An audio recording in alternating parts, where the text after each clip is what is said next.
you've been injured in an accident, one thing leads to another. Your injury leads to treatment. Treatment leads to hospital bills. Bills lead to debt. Debt leads to stress. The advocates can help relieve that stress. Having an advocate attorney on your side leads to faster resolutions, fair outcomes, and a peaceful recovery for you. You deserve an advocate. This is The Monty Show, the truth in sports talk streaming. When you want unbiased opinions about your favorite team without the spin, all you have to do is find The Monty Show, streaming live and available 24 hours a day, 7 days a week on YouTube. And now, here's Monty. Hey, The Monty Show on Wednesday, April 1st, 2026. I hate April Fool's Day. I cannot stand it. It is one of my least favorite days of the year because somebody will say something about that was funny, but I was kidding. Like, shut up. Yeah, today's one of those days you ever wake up and you're just like, yeah, I'm just not here for it today. See you tomorrow. That's what April Fool's Day is for me every year because I don't have a sense of humor. On the Monty Show, as always, presented by The Advocates at theadvocates.com, the best injury attorneys in the business, 24/7, 365. Yeah, that's right. Any time of day or night, The Advocates are ready to serve you. All you have to do is get to theadvocates.com. You could chat with an injury attorney live online, not a chatbot, not AI, a real live injury attorney, 24/7, 365 at theadvocates.com. And the best part is you get clear, risk-free advice. That means you never pay a penny out of your pocket because you don't pay the advocates unless and until they win your case. So if you've been in a car accident, you've been in an accident with a big rig, which we know how that goes. In the great state of Utah in the Mountain West, the rain and snow that you are going to get this week, please be careful. And just remember, if the worst happens, get the best at theadvocates.com. A lot to get to today. I still want to understand, and maybe I don't understand. I get it. What I do know, thanks to the one day a year where I get into my Twitter notifications yesterday, that Utah State Aggie fan who's really invisible because, well, nobody cares.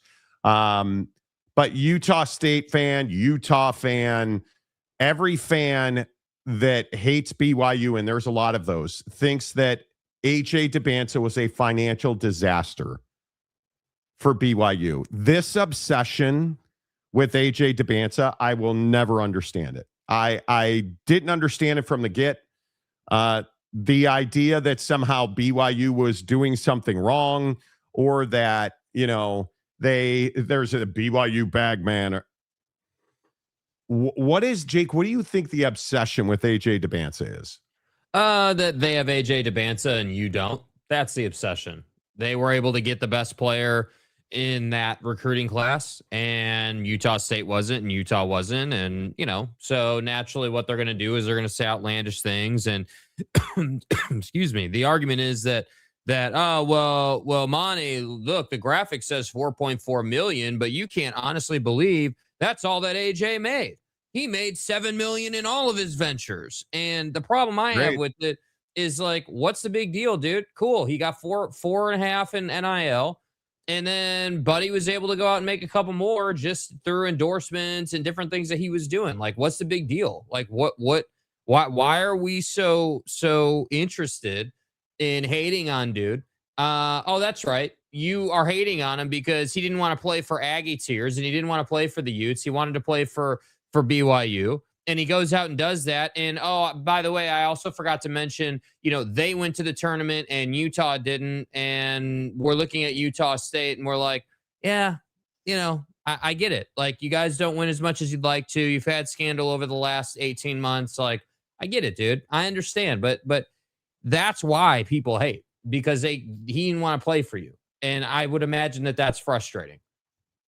I don't I think it is jealousy. I think it is you're hoping that he fails because he didn't go to your university. I think it's as simple as that, because who cares what he makes? Who cares what he makes? That the richest one obviously is going to be Utah State fan who quite literally is invisible. Nobody cares. Nobody follows you. Nobody, like, in the state of Utah, Utah State athletics is invisible. Fine university, really good ag program, like, great. As an athletic department, nobody cares. You are completely invisible. And I think I understand that radassery that comes from Logan because of how invisible Utah State is. They're best known in the rivalry with BYU for injuring BYU players. That's their, like, claim to fame. Okay, if that's what you're hanging your hat on, congratulations, you're Baylor, right? Although Baylor is, like, we can actually see them and pay attention to them. Utah fan, you just have zero room to talk about anything related to college basketball because you should be humiliated, embarrassed, like, what's gone on at Utah in the last 12 months with athletics, specifically football and basketball, is humiliating. Like, it is.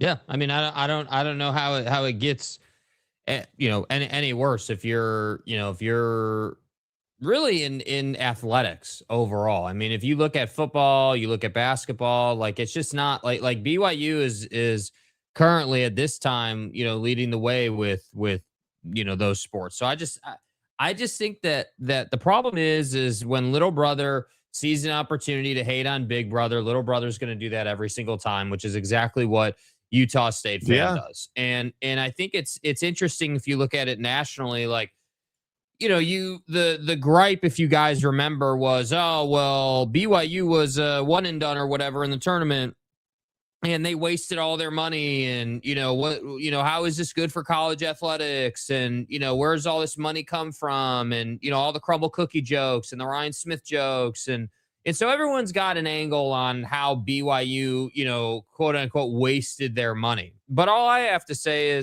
is you can call it wasting their money. I'm calling it, hey, they got to the tournament and, basically with one player and a bunch of injuries, we're able to have a reasonable season, and a rookie head coach. So I actually don't feel like they wasted their money. Sure, would they have liked to have gone further? Of course, anybody would. But to say that they wasted their money, I think is pretty, it's pretty harsh. It's ridiculous. It is. And that's what it's the hating, the lack of, like, I just don't understand why you care. Like, you've put so much energy into this kid, and all he did, admittedly, he had that down swoon, but all he did was pretty much perform and is easily a top 2 player in college basketball, all of college basketball, not the Big 12, not all of college basketball. Which probably adds to it. Historically good season for BYU basketball on an individual basis. Did they win the tournament? No. Was that his fault? No. Like, I'm just amazed by it. The hate never ceases to amaze me. Yeah, I mean, I think that also adds to it. You're right. I mean, the fact that most people agree that he's the top pick in the draft now. Most people agree that don't want to Platerson is falling to maybe the 4th or 5th pick in the draft now on a lot of people's mock draft boards and all of that. Like, so it's like, all right, not only did they get to the tournament, not only did he make good money, not only is he the top pick, not only is he the best player in the state, like, it's all of these people, just finding ways to basically acknowledge bro's greatness, right? I mean, because that's what this is. Like, you're basically just pointing out that, oh, well, you didn't want to go to Utah State. You wanted to go to BYU, and you're terrible, and you suck, and BYU's terrible, and they suck. And, like, so all you're doing is just reaffirming that, bro had a great season and is going to the league, and, whether his mom likes it or not, is going to get paid all that money and hopefully have a good career. I mean, that's all you're doing. So, I mean, I also think that BYU, just generally speaking, garners hate just because they're BYU. I mean, we've seen this countless times with, Oregon fan, or, we've seen, tons of different fan bases, saying things like, F the Mormons, and we've had those conversations. So it's not, to say that I'm surprised would be strong, But I would agree that the obsession on Dybantsa has been a little ridiculous. Well, and I think that the one that I love the most is, they paid him all that money and crashed out. What does the money they paid AJ Dybantsa have to do with how many games they won in the tournament? There is no correlation of any kind. And especially when you look at all of the non-basketball money they made off of him, like when you look at his jersey sales, his publicity, just the fact that he's able to bring in a higher cut of recruit now. And he hasn't even been picked number 1 in the NBA draft yet. How much red assery is going to happen from Utah Ute fan when the number 1 pick in the NBA draft is AJ Dybantsa? Because I have to believe, I still maintain that the lottery is fixed and the Jazz are going to get AJ Dybantsa. I think the lottery's fixed. I as much as I hate conspiracy theories, but it's very funny to me that Utah Ute fan just can't process the fact that the $4.4 million they paid him and however much more money he made, which good on him. Why do you, and this is the other part, what would you have done different if you're AJ Dybantsa and BYU? They had to have made 3, 4, 5 to 1 on him minimum. Yeah, was the alternative Minimum. Just don't pay him, don't bring him in, don't try to win games like you guys do, or But it's a financial windfall for BYU. Financial windfall. Just on t-shirt sales, they made more money than they paid him. Never mind season tickets, never mind Marriott Center parking fees, never mind concessions, like all of it. Pay that man his money. All of it. Never mind the fact that he was a large part of the reason that you made it to the tournament. Because if he's not there, you're not even a postseason team. Right. Never mind the fact that he raised your brand because he dominated and was the talk of college basketball, especially after Don't Want to Playderson decided not to play games. Facts. Like the guy was an all-around win, and Utah fan is like, they paid him $25 trillion and, and then they didn't win a game. What a jerk. Like, come on, dude. Be better. Be better. Knows we out of the it's going to be this kind of day in the comment section. Great. What's up, Nightmare? Good to see you. Maury Alvarez, hello. The Morty and Jack Show, good morning. Hello. Right. Frog Father, good to see you. Tom Dean, yes, please, everybody hit the like button. And speaking of the like button, we took strays yesterday from YouTube over what we said. So, but we are still alive and here. So True. That's the positive, that's the silver lining, if you will. We are still here. So that's, truth. Yeah. Barely. All I can say is if the Jazz want a shot, AJ, they need to lose every game for the rest of the way. It's been, looks like Going to hoop. the show actually didn't survive the last topic yesterday. You can always tell when and this is why we don't talk politics on the show, because it just, all of a sudden we go from thousands and thousands of views per video to 200, 300, 500. Do the math, right? Doug, the resident Utah fan. Hello. Other Utah fans being jealous because they didn't get near the public publicity nor the run BYU did. I would agree with that. 100%. Hey, why don't you go cry over spilled milk for me? Ooh, Get a Maury. Come on, man. You know. Oh, by the way, there you go. There you go. So Mike's going to be on one of those today. Hey, they are the linchpin of the Pac-12. There you go, Muldoon. Good old. I saw that argument yesterday. The old Pac-12.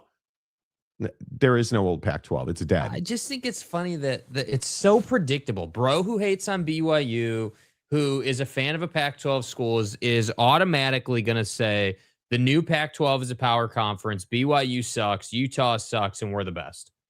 That's like the old reliable, can count on it every time take. Right here. If I was a BYU fan, I'd be pissed they didn't make it at least to the Elite Eight with how much AJ costs. Okay, so now we're saying it's AJ's fault that you didn't get to the Elite Eight, even with all of the quality, because we're going to talk about these other teams here in a little while. All of the quality you saw through the Sweet 16, all of the quality that you saw through the Elite Eight, you're still saying that it's AJ's fault they didn't get further. That's crazy. Like, you're going to need to explain that comment. Yeah. What do you mean AJ costs? That does not. Do you realize? And this is what I don't think people understand. Did you think about that comment before you wrote it? He costs them nothing. He's not an expense. He's not a liability. He's an asset. He's income. At $10 million, they could have paid him. He'd be income. He's not a liability. He's an asset. And yet, you get Ute fans saying, oh, I'd be so pissed. No, you wouldn't. No, you wouldn't. Yeah, you're about to find out how pissed you should be after this football season, dude. So, I mean, it is ridiculous. One time I said, F the Mormons, but a young, cute, okay. Okay. Guys. Boyd Lake. We'll be back on the court next year. Are you sure? You know, I'm not sure. Let's see. I don't know why basic Ute fan can't understand that Utah puts more money into their football program than basketball. But that's not even the issue. The issue is you haven't, you have been non-competitive for how many years in college basketball? A decade. It's not like Mark Harlan has never had an NCAA tournament team on the men's side while at Utah. At least accidentally go to the tournament one year. Just accidentally make it. But they're not even doing that. You're fourth or fifth in the state in men's programs.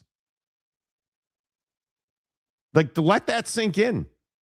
It's not that you're the second best basketball program in the state. Dude, come on. It was fantastic for BYU that AJ and his family came to Provo, no doubt. But they went to Utah Prep. They went to BYU. I'm telling you, he's going to end up with the Jazz. It would be shocking if he was not drafted number one. At this point, I'm curious what they'll do to get him. I don't know who you'd pick instead, and I'm curious what the Jazz will do to go get him. Yeah. Yeah, I guess. I remember all the Ute and Pac fans telling the Big 12 not to take BYU because they are divas and would not do this, and that Sunday would bite us in the butt. And yeah, BYU's a terrible partner, and they're weirdos. And who's been a better partner for the Big 12, Utah or BYU? That's not a topic Utah fan would like to discuss. Who's got a better football program right now? Who's got a better all-around athletic department right now?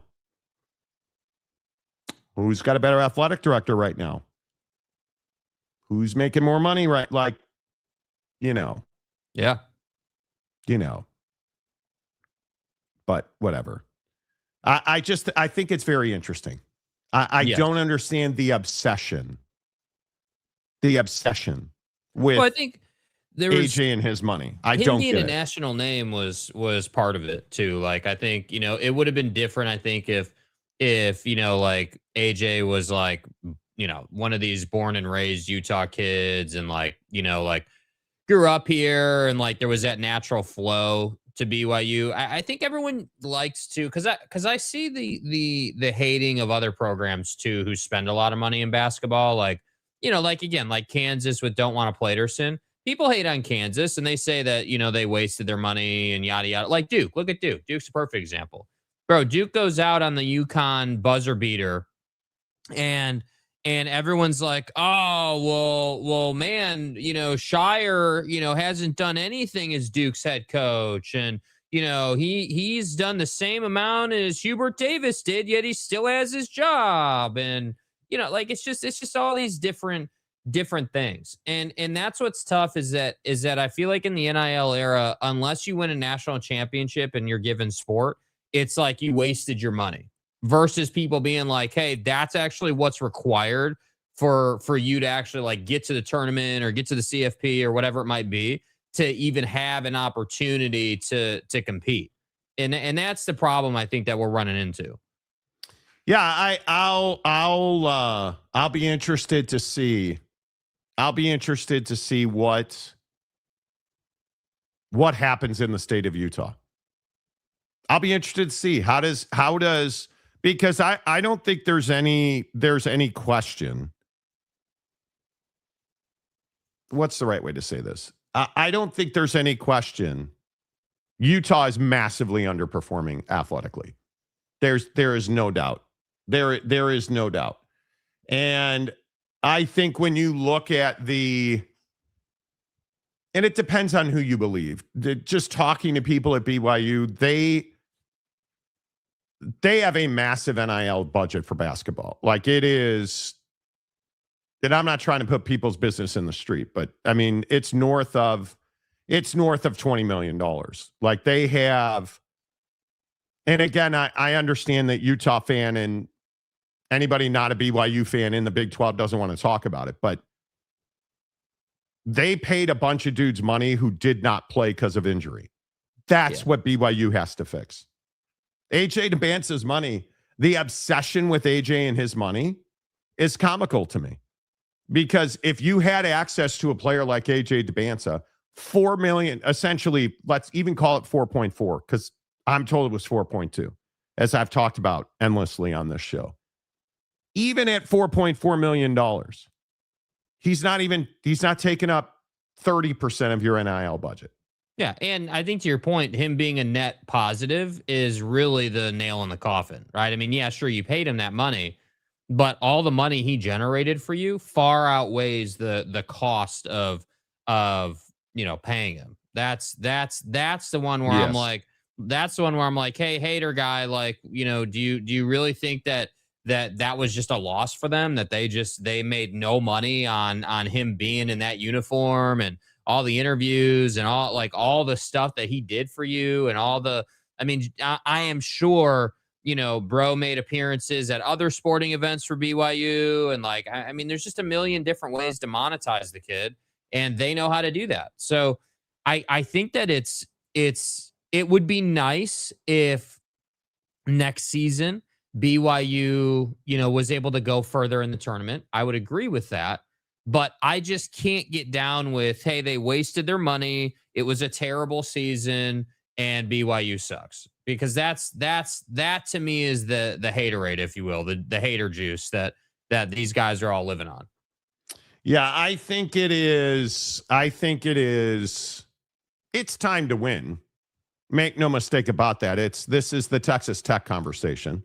Hey, great, you were dominant, but BYU, their total, look at, the argument isn't AJ Dybantsa, and this is what Utah fan and others can't grasp. The argument is not AJ Dybantsa. The argument is, A, Kevin Young, because you got to remember how much money you're paying Kevin Young. Right. B, the rest of that roster that just didn't develop, and it essentially was Richie Saunders and AJ Dybantsa and everybody else. And then when Richie went down, nobody else could step up. Rob Wright could only do so much because he's a limited player.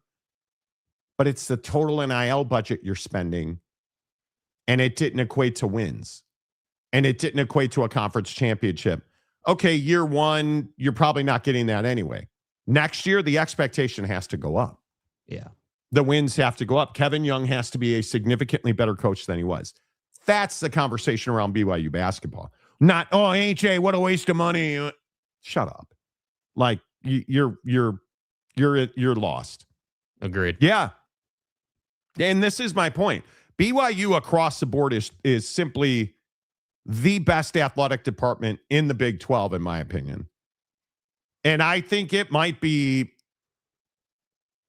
top 5 in the country. And the emphasis that BYU puts on women's sports is pretty significant. So, how much of the NIL bucket did AJ take up? Well, if you go with, let's be conservative. Let's say that they spent $15 million in NIL basketball, because you're never going to know the total that they spent. Let's say it's $15 million. So he takes up less than a third of it. You can't buy health. The issue is not AJ Dybantsa. It's the rest of the roster. Kevin Young was not a good coach this year. He just was not ready. He did not do a good job. Yeah, I think he's the prime example of bro who came from the NBA trying to acclimate to the college game and realizing there was a lot more to it than just, hey, we're stepping down in talent. Yeah. Yeah. Not gonna lie. Is that what NGL means? Yeah, not gonna lie. I haven't watched college basketball since the last time Utah made it to the tournament. So before you were born. I'm only making observations on NAL contracts versus outcomes. Well, and you're talking in narratives. That's what you're really doing. No, you are talking out of your ass. And this is the problem with the X machine. It becomes an echo chamber. This is why it's literally maybe 3 or 4 days a year, if that I'll get into my DMs. I got into my DMs last night because somebody sent me a DM on TikTok and said, hey, I've been trying to reach you on Twitter. It's like, well, I don't read my DMs or my notifications on Twitter almost ever, because it's an echo chamber full of, like, I can't tell you how many notifications, and I only read it for like 5 minutes last night. How many notifications? Stick to sports. Well, I'll get right on that. I cannot tell you. There must have been 25 or 30. Stick to sports. Shut up. No, I don't like. What are we supposed to do with that, dude? Like, what am I supposed to do with bro who's like, hey, sports and life occurrences don't go hand in hand? What do you mean, dude? Like, sports and life is the essence of our existence, dude. Like, they're hand in hand. Yes. The narratives, the messaging, it's all in the same melting pot. The only reason we don't do more of it is because YouTube as a platform is just so damn like hardcore about it. Like, that's the problem. Yeah, they restrict all of your content when you talk about what's his name occasionally. Yeah. Anybody doing anything in that sphere of influence will get you limited on the YouTube machine. So not doing it. And it's incredible to me.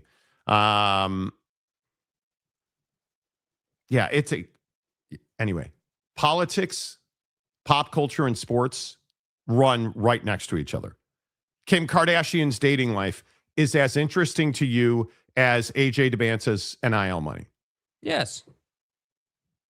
That's the reality of it. You want to talk athlete about that she's partnering up with. Like that to me is the perfect parallel, right? I mean, it couldn't be, there couldn't be more synergy, dude. And that's why I say, like, I just think that it's, I think the whole stick to sports narrative, or like, any of the other spin on it that you've heard over the years is just somebody saying, I don't want to have a conversation with you about X topic because I'm not educated on it. So I'm going to just try to beat you over the head with stick to the thing that I know or claim to know anything about. Correct. Who do you guys have winning the NCAA tournament? Real quick. Did you guys see the odds that came out? I mean, the money is coming in on UConn. And not to divert totally from this, how is Hurley still able to coach in the Final Four? Did you guys see the headbutt nonsense? I mean, at this point, you must have. You must have. How is he able to coach?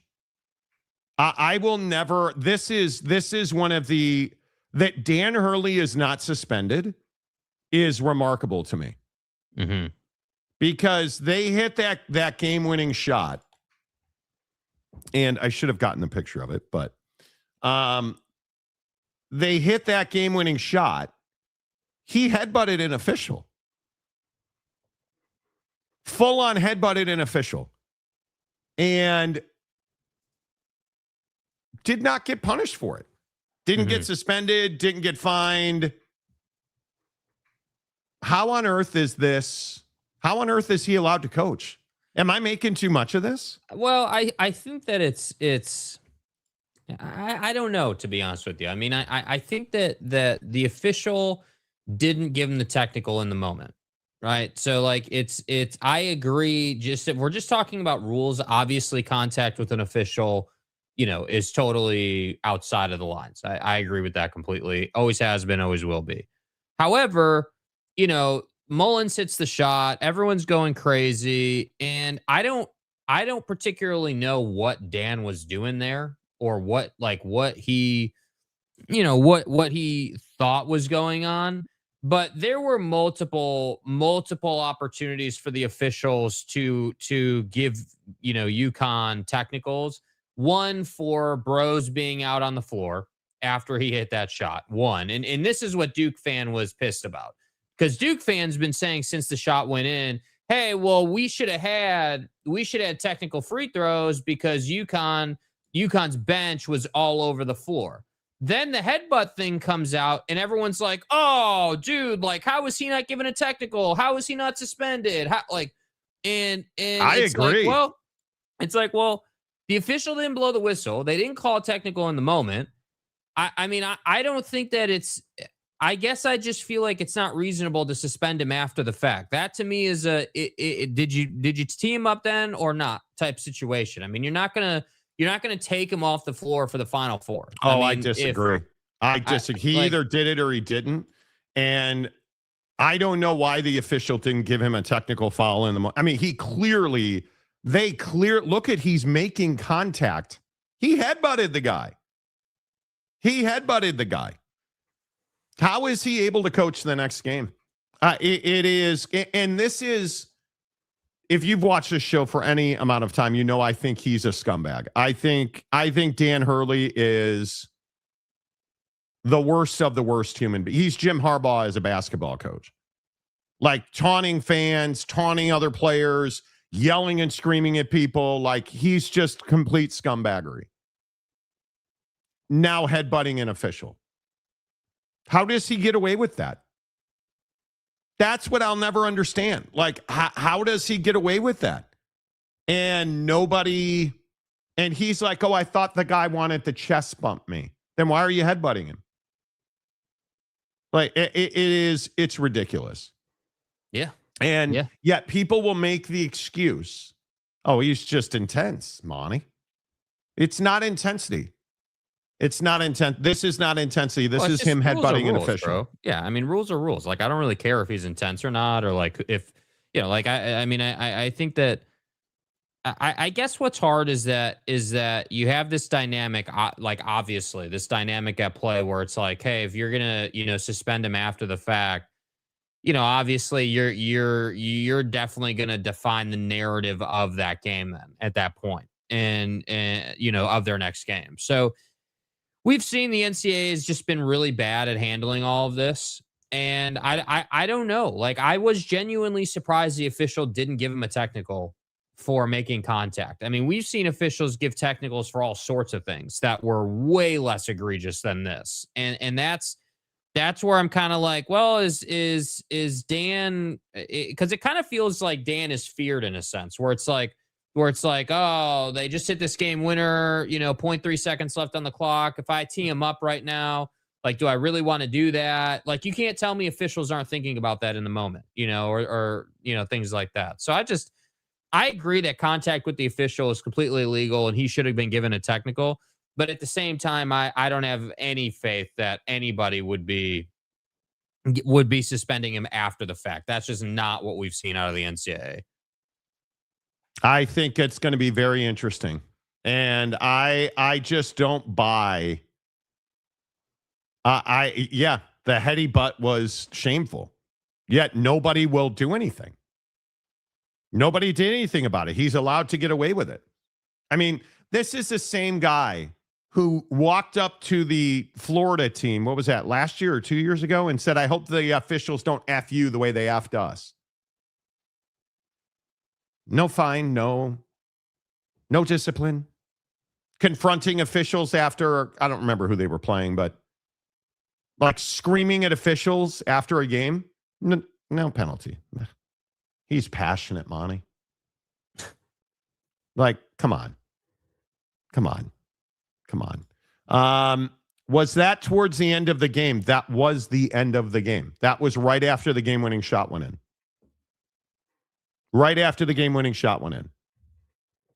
It just is, it's ridiculous to me. Yeah. It's ridiculous to me. Good morning. Just woke up late. Did James jinx Arizona winning the tourney yet? Not yet. James isn't here yet, so. Yeah, You know. so anyway, who do we like to win the tournament? I mean, I have to say, couldn't be rooting against Michigan any harder than I am. Don't want to see them win it. I would much prefer to see Arizona win it over UConn. No question about it. And I think it's interesting. Arizona, it'll be interesting to see if Arizona can keep shooting it as well as they had been shooting it. I mean, that's really been their thing this year. And every hot team eventually, starts to cool off a little bit. So it'll be interesting to see. I mean, if I had to pick one, who do I think is going to win? These matchups are but UConn, all the money's on UConn right now. Like the money coming in on UConn is wild. They're getting 3-1 money. Mm-hmm. I mean, like it's incredible to me. I mean, I think I will take Arizona to beat Michigan. I think it's going to be Illinois and Arizona. Yeah. I hope, because I freaking hate UConn. Wow, the UConn line's at 1.5 now. That's incredible. That's incredible. Like it's just. By the way, how bad does the Big 12 need Arizona to win the championship, dude? Oof. That would be huge for the Big 12. Well, how much does the Big 10 want? Michigan and Illinois, isn't it? This is in Indianapolis, isn't it? Yeah. Mm-hmm. Lucas Oil. Can you imagine a Big 10 championship game as the NCAA tournament final on Monday? How much is the Big 10 rooting for that? Right? I think it's Arizona and Illinois. I think it's because UConn was badly outplayed in that game. Yeah. And Duke choked. There's no other way to look at it. But I think, man, Illinois is really tenacious defense. Stojakovic is actually a really good defender. Yeah. And I'm surprised by that. But I'm going to Arizona and Illinois. And I think Arizona wins the whole thing. Good. We're in agreement. I like it. I like it a lot. Yeah. I mean, Illinois is the best team. They'll win the whole thing. Paul didn't go in the hoop. It scares me that we agree on things because you're not very smart. I know. So I feel dumb when we agree on things, Welcome to the nightmare. I had Zona in my bracket, so I'm sticking with them. There you go. I have Arizona and UConn in the finals. No Big Ten, no SEC, no ACC.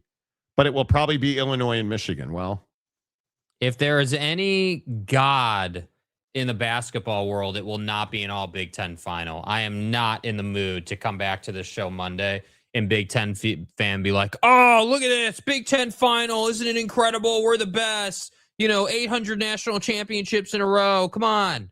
Like, not here for that, dude. I don't want it. I don't want it. I don't want it at all. It is, if Michigan wins the national championship, I probably will never do another show. I don't need that in my life. Because Michigan basketball is very good. And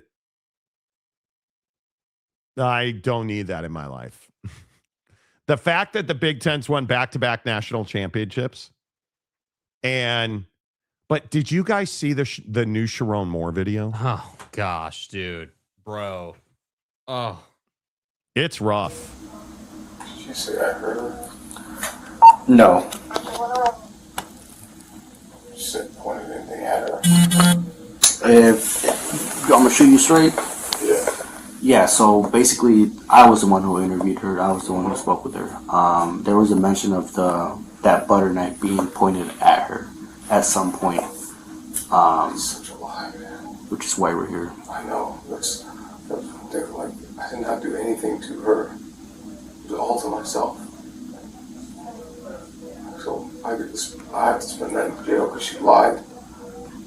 I didn't do anything to her. She straight up lied. She already ruined my life enough. Like, put me in jail. You said she was your assistant? Yeah. Okay. 214 for welfare check. Straight lying. I want to get rid of her, and she said I couldn't because she'd sue me. It's title line school in the country. Check out the colors gray at the 10-year. The last contact was that Thanksgiving, mother won't return her calls or let her talk to him. I didn't point anything at her. It's ridiculous. It's a The straight mother lie. shot the It's a lie. Ooh. dude. So it's her fault. So let me get this right. You're the head football coach at Michigan. You're in a position of great responsibility. You have now a documented history of poor behavior. You have been alleged to have facilitated sexual encounters with multiple women. And now you get fired for an inappropriate relationship that you don't deny having with this assistant. Where you get fired, you are alleged to have gone to her home where you were charged with home invasion. You're now known as butter knives because you took a butter knife, allegedly, and threatened to off yourself. Oh. Because of this relationship or issues related to it. And that's her fault? She shouldn't have called the cops. That's her fault. It's her fault you had an inappropriate sexual relationship with your assistant. Now, note, I'm not saying she's blameless, but you were the guy in the position of influence. You were her supervisor. She was your assistant. And it's her fault? And it's her fault that you allegedly invaded her home? And it's her fault you threatened to butter knife yourself? That's her fault. Has it dawned on anybody else that bad actors like Sherrone Moore, Jim Harbaugh, scumbag, they never take accountability for themselves? They never say, yeah, man, probably shouldn't have been smashing my assistant. Butter knife would have never come out if I hadn't. Would have never had to work on the country crock in her kitchen, you know. It's wild to me that Sherrone Moore, literally being interviewed by the police, is blaming his victim. Now, again, is she innocent? Nope. She was an adult who participated in a sexual relationship with a married man. She's not innocent. No way to spin that. He was going to fire me that's not an excuse. Me? You participated in this relationship willingly, didn't tell anybody until you told somebody. That's not innocence. Now, are you innocent as a victim when a male intruder comes into your apartment and pulls out a butter knife on himself, you're innocent. We did what we did. You're innocent. Sherrone Moore's a scumbag. Yeah. Sherrone Moore essentially walked away from this. Will he ever coach again? No. But under no circumstance should anybody ever hire Sherrone Moore to coach again. I don't care if it's, Pop Warner. Can't have Sherrone Moore coaching your kids. Yeah, I mean that can't happen. And I think what's wild is you can go and find this whole thing where this clip is from is like almost 10 minutes long. And it just is incredible as you watch it play out. The dude goes from, at one point, like, sobbing his eyes out to full on, as you saw in the clip, like, hey, it's her fault. She's lying. She's trying to ruin my life. Like, just going on this whole charade about how, like she's just fabricating stuff. And, like I couldn't believe that I'm hearing him say, oh, well, dude, like I never pointed a butter knife at her. Why am I having to sit in jail overnight? Or why am I having to, he even asked the cop at one point, he's like, dude, I have to see a judge. Like, what do you mean? Like, what do you mean? Like, he's like surprised. And I'm just sitting here saying, like, Sherrone, like, again, what is this? The Hubert Davis story? What do you mean? What do you mean, dude? Like, you were just arrested for home invasion and you think that you're not going to see a judge? Like, I can't, I just for the life of me don't understand what these guys think they're doing. And I agree with what you always say, that mental illness is hard to understand and you never can really, you cannot rationalize the irrational. Yeah. So it's like, I get that there's like a portion of the story that goes up that alley, but I mean, the guy was the head coach of Michigan football, dude. and we're sitting here talking about him breaking into homegirl's house and using a butter knife to, attempt to off himself allegedly. Like, I just can't, I don't know how we get here, dude. Yeah. You cannot fathom it. I mean, I honestly find myself wondering, like, what was he in his state, his mental state at that time? Was he like, I'm going to go over to her house and like talk some sense into her? Was that the play? You know, like that's what I find myself wondering. And then it's like, we get videos like this where it's just like, bro is laying there on a bed or whatever. And the cop is just sitting there telling him like, yeah, dude, like she said X, Y, and Z. And, like at one point he's talking about how the stuff he's being charged with, some of it's, felony, some of it's misdemeanor. Like they're just kind of like going through it. And Sherrone is just losing his mind. And it's like, why do we do this as men? Yeah. Why do we do this as men? This is what I struggle with. Why do we as men put ourselves in this position? And I honest to God, we need to have this conversation, because I think when we talk about how difficult life is in this country right now, we're doing this shit to ourselves, right? Sherrone Moore had it all. He was the head football coach at the University of Michigan. Now, by some accounts and some reporting, he was off the rails before he was ever hired by Jim Harbaugh. But do you understand how much of his life he destroyed? His kids will never get away from this. You are now forever Sherrone Moore's child. His wife, he humiliated and ruined his wife's reputation. So you could butter knife in somebody's apartment?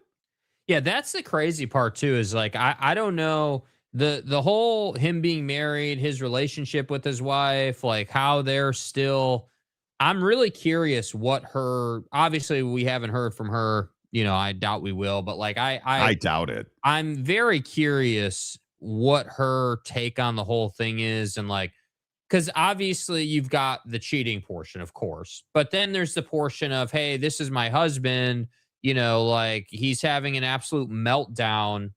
Like we kind of have phases here. But this is the Tiger Woods conversation. Yeah, exactly. Yeah. You don't. My personal belief is when you have been a serial philanderer and you are accused of heinous sexual acts,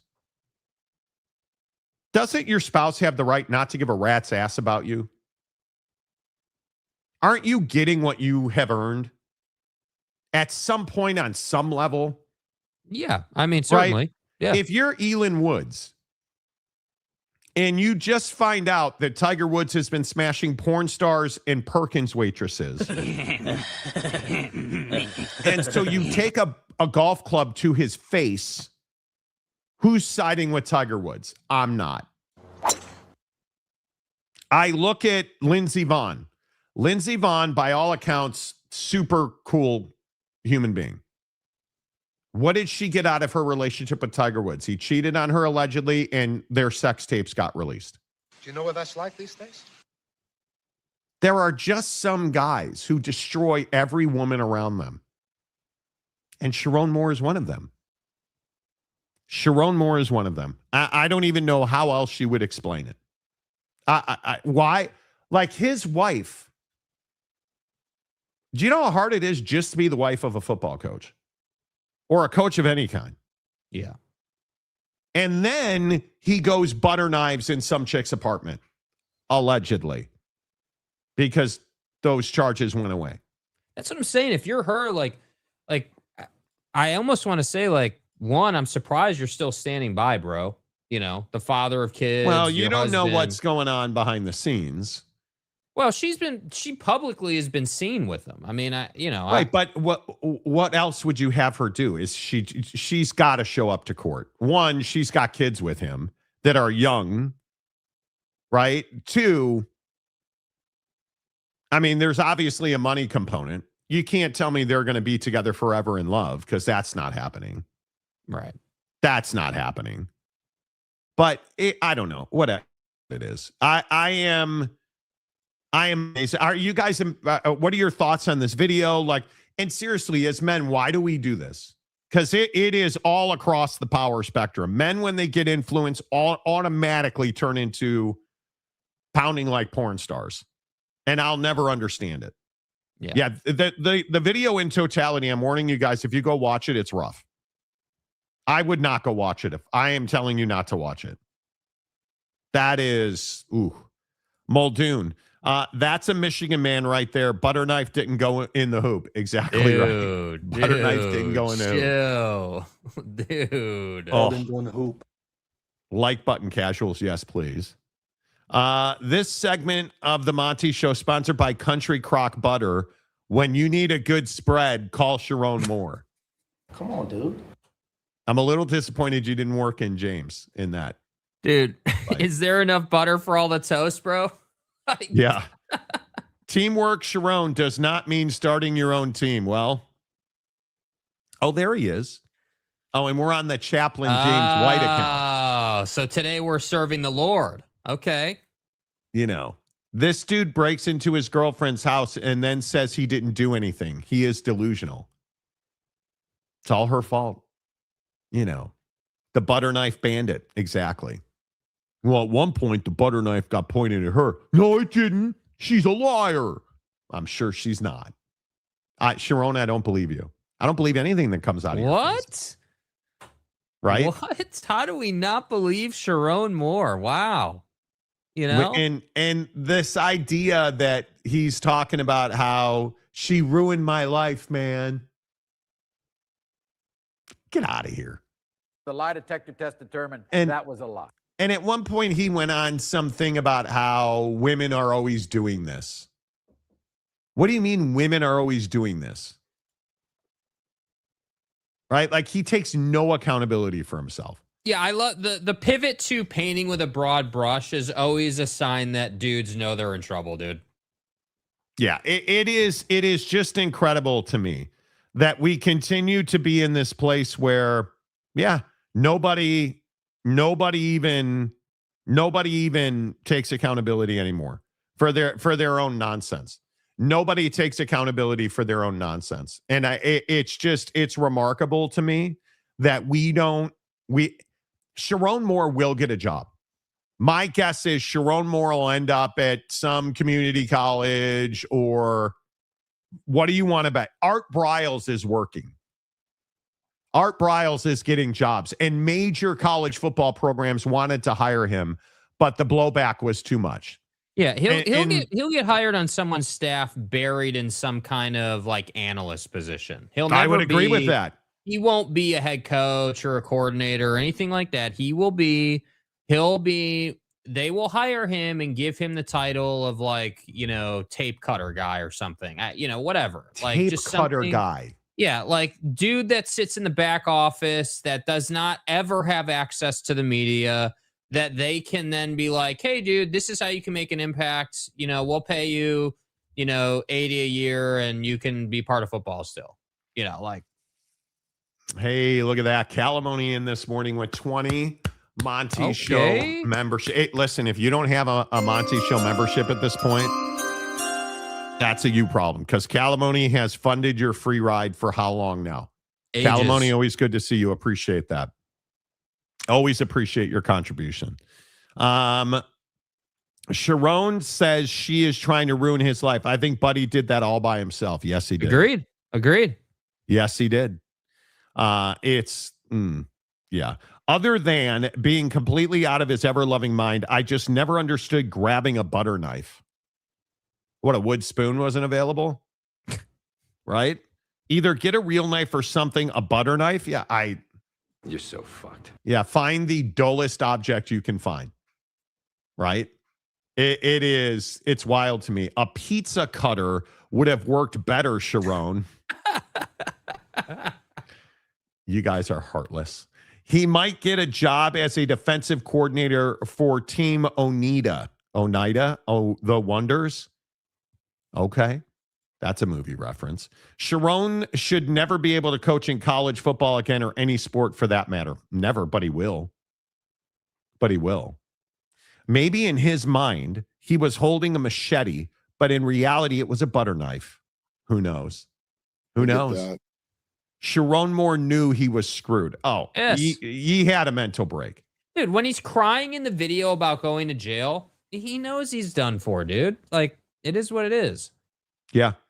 It's Ryan Day's brother's fault, the private investigator. Oh, Sherrone's butter knives is in the chat. Well. Okay, Welcome to the show, admittedly, dude. I didn't notice that. Sherrone's butter knives. If there is anything right in this world, please God, don't let Michigan win the NCAA tournament. Yeah, I don't need Michigan man Please. butter knifing in the comments section, dude. Please. Please save me from the drama, dude. I don't need that, dude, at all, even a little bit. We don't need that in our life right now. And then Marcus has to get serious. Let's have an adult conversation. And it sucks. The Sherrone Moore situation also reflects poorly on men of color.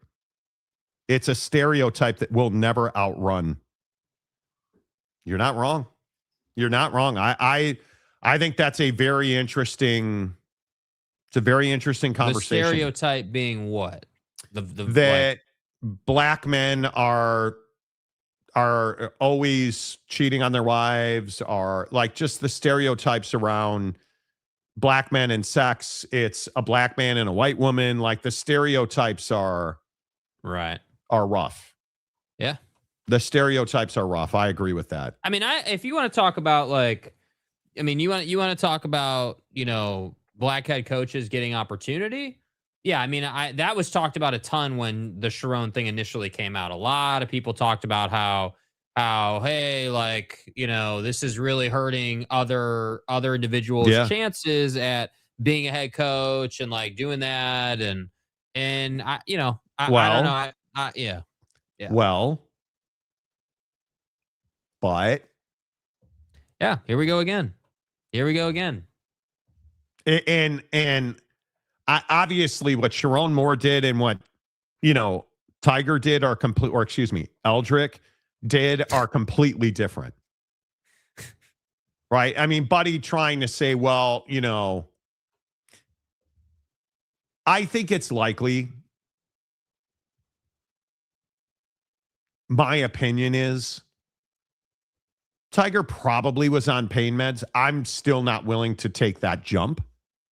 I think the reasonable explanation of him being a distracted driver, that's reasonable. Okay, well, and he pled not guilty yesterday. I want to make this clear. yeah. He asked for a trial in front of a jury. And Tiger Woods yesterday also said that he is going to rehab and that he is not going to play in the Masters.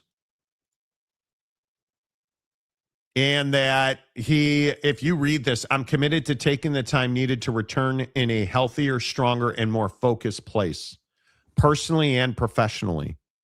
I appreciate your understanding and support and ask for privacy for my family, loved ones, and myself at this time. And obviously, he will not be playing at Augusta, which clearly he was trying to play. But again, all this is a stereotype, because now we know that Tiger was helped out of his Land Rover by the guy he hit, the guy that was driving the trailer, and I guess somebody that was nearby also helped him out of that vehicle through the passenger window. And he was allegedly sweating profusely. He was nervous, and he told the cops that he was alleged to have had oxycodone in his pocket, several pills that he said were prescribed because he's had over 20 surgeries on his leg and multiple surgeries on his back.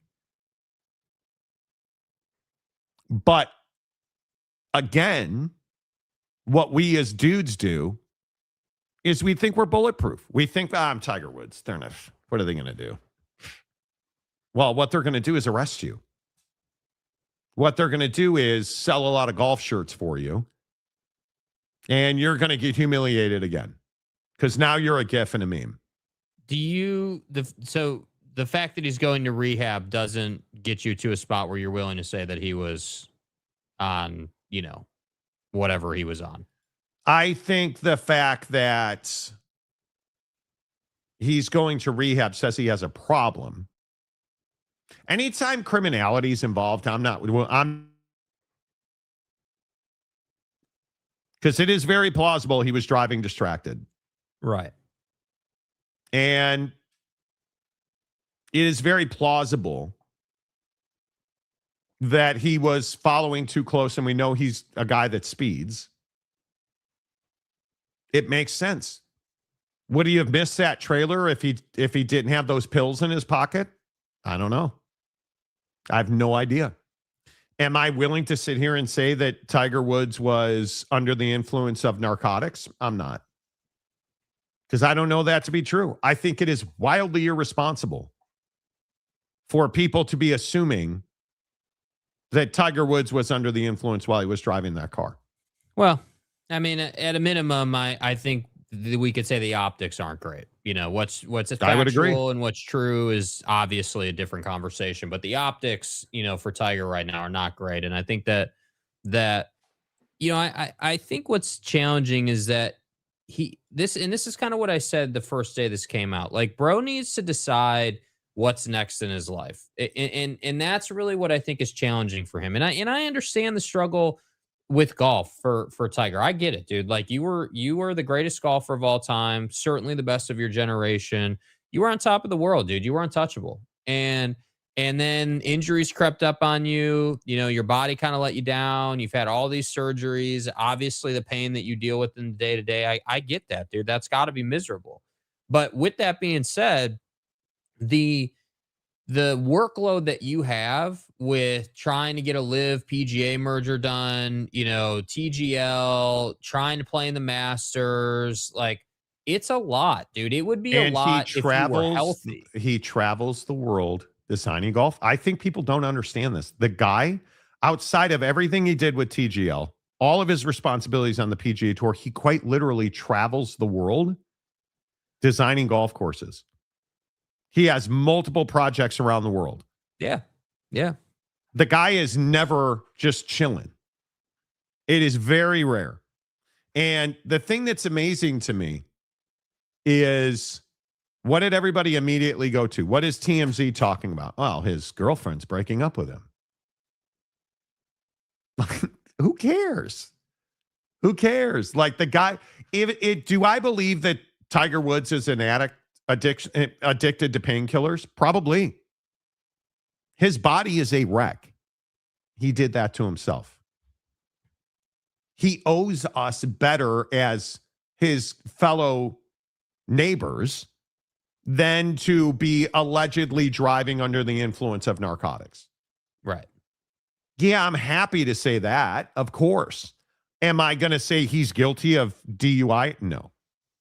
No. Not until let's see him go through the legal process. Does he use painkillers? I think it's pretty obvious he does. Yeah. But that's not the issue, right? The issue isn't whether he uses them or not. The issue is whether they were in his system when he was driving, which they're going to have a hell of a time proving. Correct. And you know, from a legal standpoint, what he's actually guilty of outside of being an awful driver. And that's the hard part, man, is like as a golf fan and a golf connoisseur and someone who really watches the game every single week, because I do. I think it's difficult when I look at the world of golf and I sit here and I say, like, there are names on the tour right now that really should be doing more, that should be helping the game move forward, that, you know, that just aren't doing enough. You know, like I think about, you know, Jordan Spieth and, you know, obviously Justin Thomas has come back from back fusion surgery and things like that. Like, there are a lot of names out there that aren't doing enough. Notice Scotty's not winning every week, so now all of a sudden we're looking for other names. And you know, you've got guys who have been around for a while, like Gary Woodland, who just won again, and that was a nice story. But like, you don't have anything that's the size and scope that Tiger was. And I still think that he has this hope for himself that he will return to glory and he will realize another one of those moments on Sunday. And I just don't know that he will ever do that again, dude. And I think that there is this, you know, this struggle in humanity of like doing so many things at once. And he certainly struggles from that. And it's like, again, he'll never need for money. He'll never need really for anything. This is all just self-inflicted, dude. Like, whether we want to admit it or not, like, getting into this kind of accident is on him. Like, this is your fault, dude. Like, if let's take the you know, alleged, you know, pills and all that out of it. If he just said, hey, dude's got everything and he's in yet another car accident, this one not nearly as bad as the other one in the Lexus, like, you know, what are we doing? And that's what I would say to Tiger. What are you doing? Like, I get it. You want to design golf courses. I understand you have a place in the golf world and everyone looks to you. But you understand what this is, right? He can't turn off the competitive desire. And I understand it. I think it's incredibly difficult when you are as competitive as these guys have to be elite as an athlete. You have to have some mental deficiency. I am of the belief that to be an elite athlete, to be the best Major League Baseball player, the best NBA player, the best golfer, the best quarterback, you have to have some mental deficiency. Because what's required to perform at that level, that's not average. There's nothing average about what Tiger Woods does. His obsession with practice, hours and hours and hours of his day gone to practice.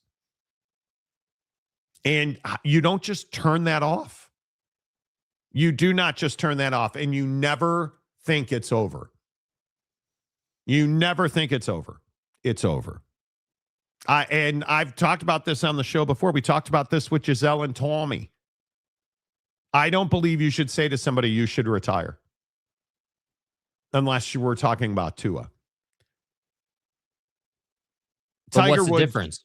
Tiger Woods should stop being a competitive golfer. Move into management. You want to compete on TGL? Okay, that's different. You should not, Tiger Woods should not be trying to physically prepare himself to play in the Masters. You can't walk the course, dude. Nope. Because you were driving over twice the legal limit and you crashed your car and almost died. You damn near lost your leg. You couldn't compete physically before that. And certainly you're not able to compete physically after that. And if he continues, and this is the painkiller part of this. Yeah. He's not a drug addict.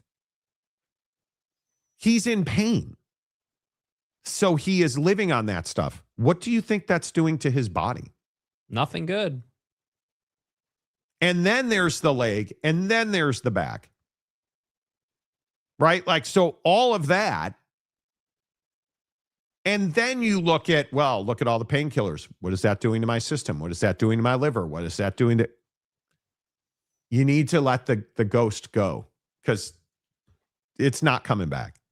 Yeah, and I wouldn't have any problem with him, taking some opportunities. Like I think the best fit for him in the golf world right now is, there are several tournaments on tour every year where, like the Pebble Beach Pro-Am or like, you have these opportunities that are a little more casual on tour that are not like the Masters or the Players or like major tournaments. Yeah, the one where you and your kid play together. I can't remember what it's called. Yeah, exactly. Stuff like that, where Tiger could easily go out there, play a couple of rounds. It isn't a big deal.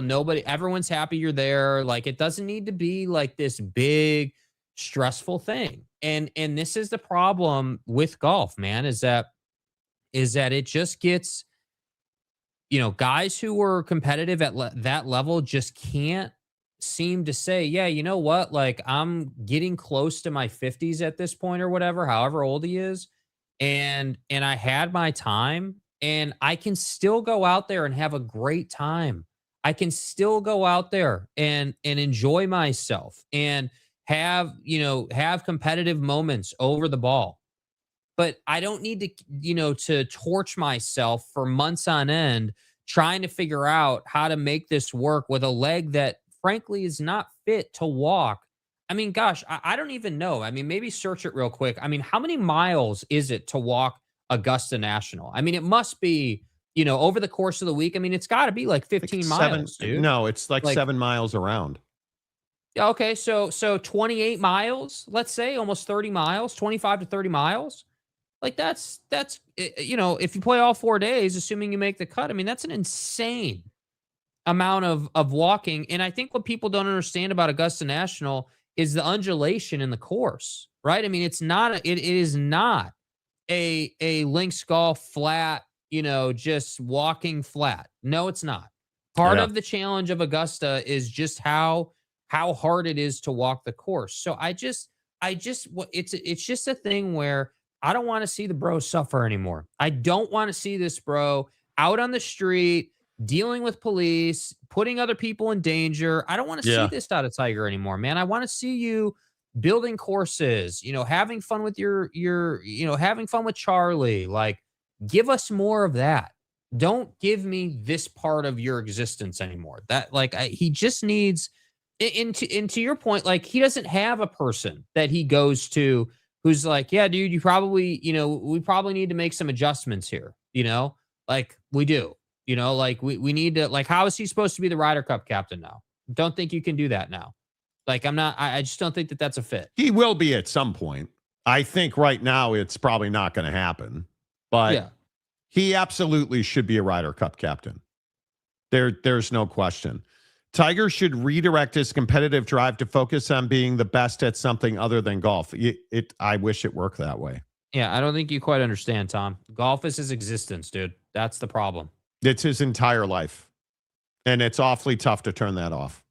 Awfully difficult to turn that off. Although he never had the success as Tiger, John Daly is another guy that basically ruined his own career. Well, I mean, John was never the fitness guy that Tiger was. But yeah, I would agree with that. Tiger needs to get clean first, then worry about golf. I don't know that he's not clean. I think we're all leaping to Tiger Woods is not a whatever you want to call it. He's not a drug addict. He's not a Tiger Woods abuser. Has a pain problem.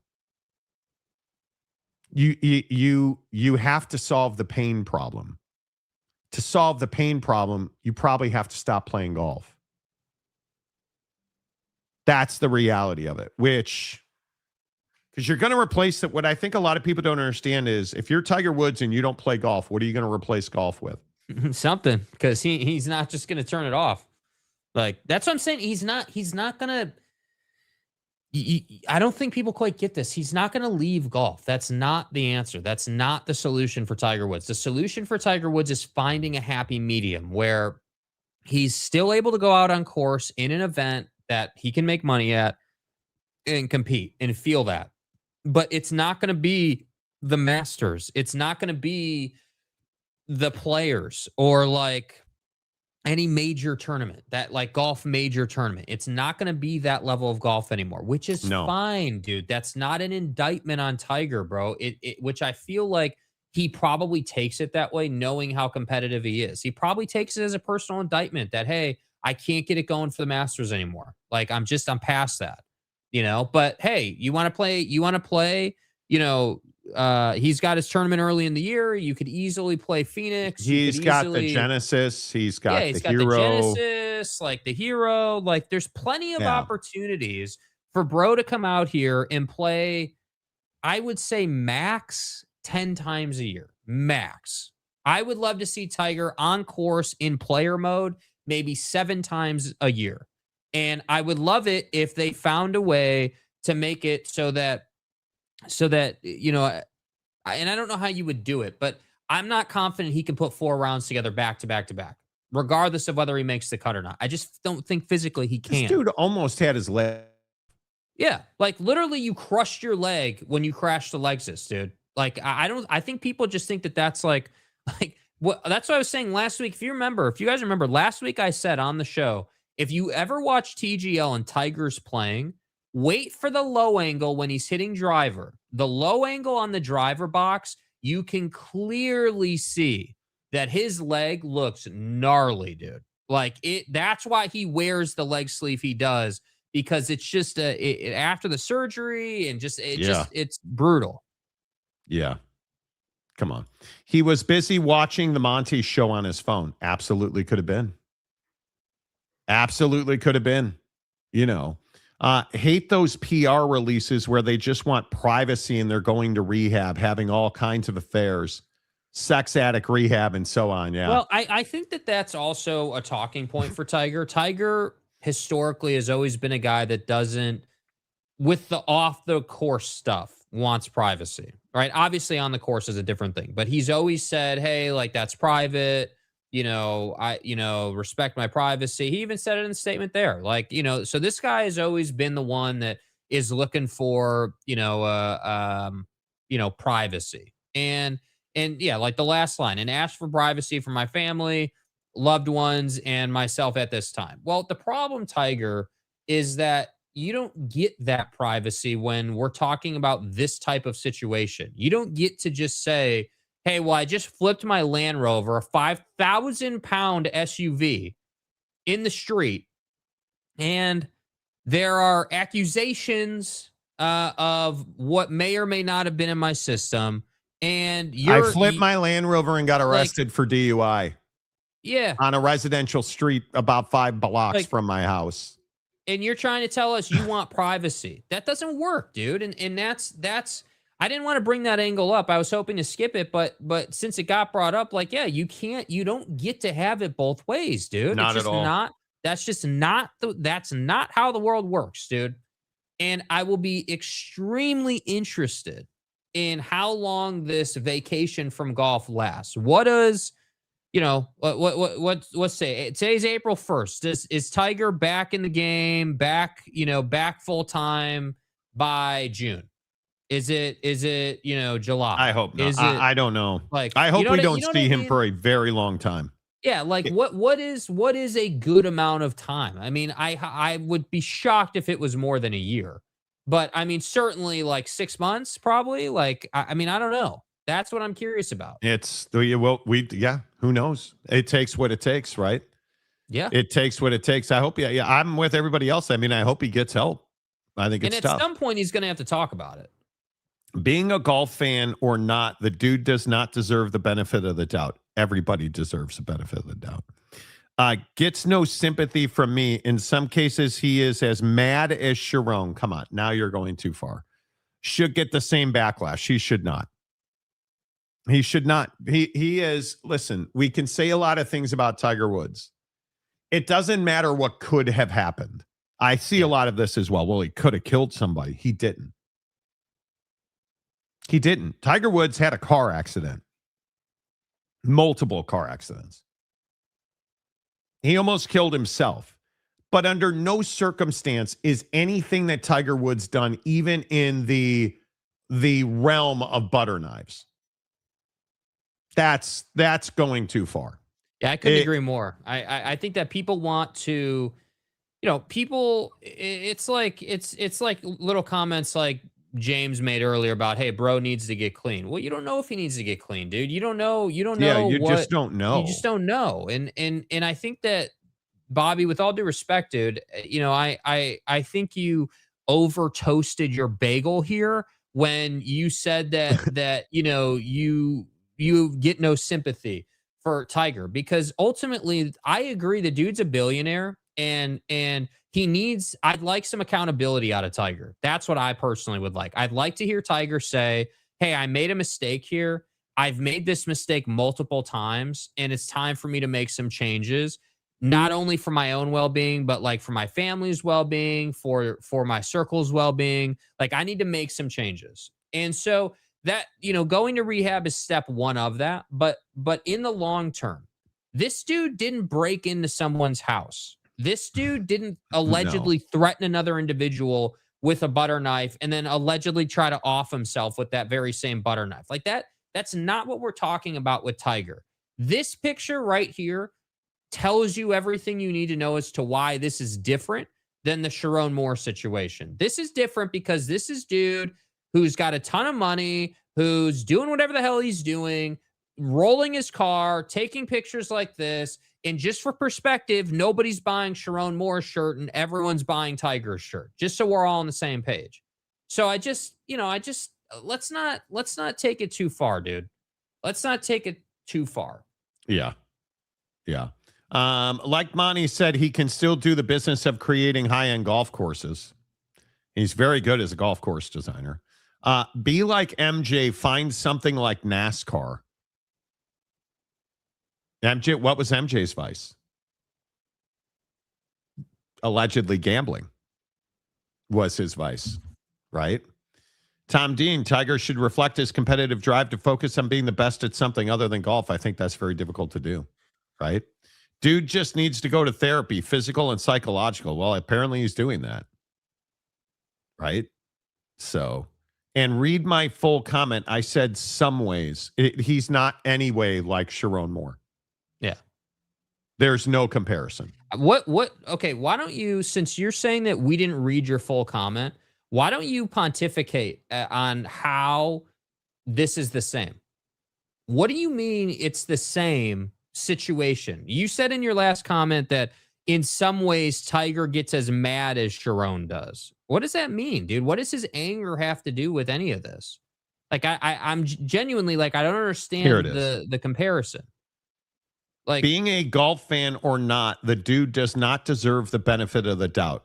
Everybody deserves the benefit of the doubt.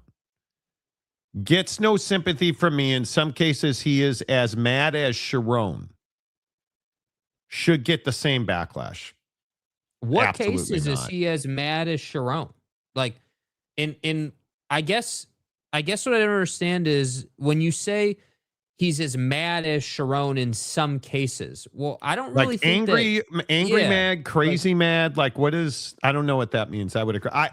nothing that Tiger Woods has done is similar or even in the same sphere as what Sherrone Moore did. Nothing Genuinely, at all. that's what I don't get. I don't understand what comparison you're drawing here. Like, are you trying to say that Tiger is as irresponsible as Sherrone? Or like, I just need you to explain like what comparison you're actually drawing on.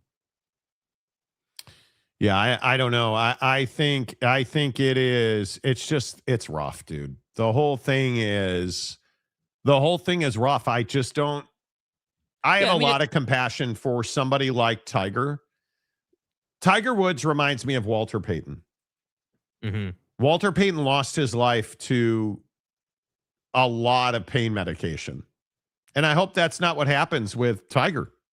Yeah, the difference is I want Tiger to do well. That's the difference. Even I mean, if we're talking about character and personal issues, even with all of the issues he's had over the years, I still want the bro to do well, because I don't think like he's a bad human being. That for me, that would be the biggest difference between him and like Sherrone or anyone else you wanna try to compare him to, is that Tiger, I don't feel like is a horrible person, doing just awful things. I think the guy is a little irresponsible with his driving habits and is just so obsessed with being the guy again on tour that he can't, he almost suffers from the obsession of it. And that's his biggest problem. Yeah, I would agree with that. Bobby Bagels is locks and loaded in the comment section. See, locks versus locks. Right. It all kind of fits together. Right. Locks. Right. Like, because locks and like locked in locks. Right. Right. Yeah, but he can drive the course. So see what he did there? He's the best driver on the course in his prime, but also the worst driver on the road in his prime.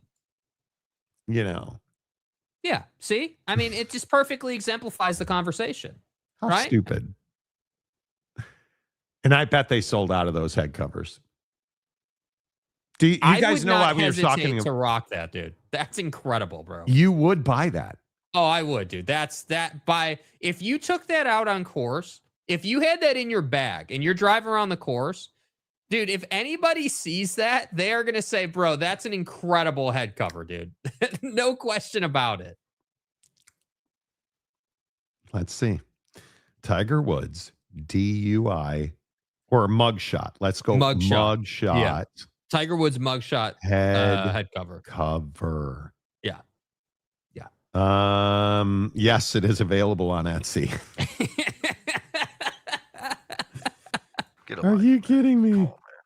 Come on, man. Are you kidding me? It is $32.99. And it is available on. Yeah,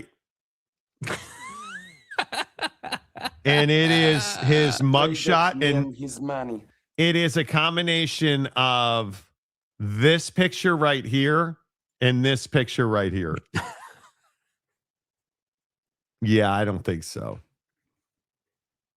Do people actually buy stuff on Etsy? I mean, I know they do. They do. I know they do. Etsy's good for customization stuff like this. Like when you need Tiger Woods mugshot driver head cover, you go to Etsy.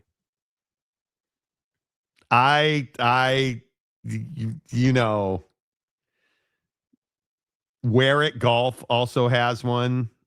The first headshot or mugshot of him is so much worse. Yes. It's so much worse. I actually don't think in this mugshot that he looks whacked out of his mind. No, I don't either. That's what I'm saying. He may have had pills in his pocket, but I don't think that he looks like strung out or like under the influence or anything. I actually don't think I agree with you. No, I would agree. I mean, I don't know. Is that what he means? I don't know what Bagels I'm meant. still waiting for Bobby Bagels to explain his take. So hopefully he's able to at some point.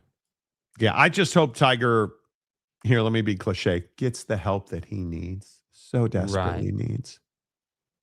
That's my hope. Right? Like that's what he needs is if he's addicted to painkillers, dude, I don't want to wake up one day to the notification that Tiger Woods is dead. Right? I mean, that's not what I want. No.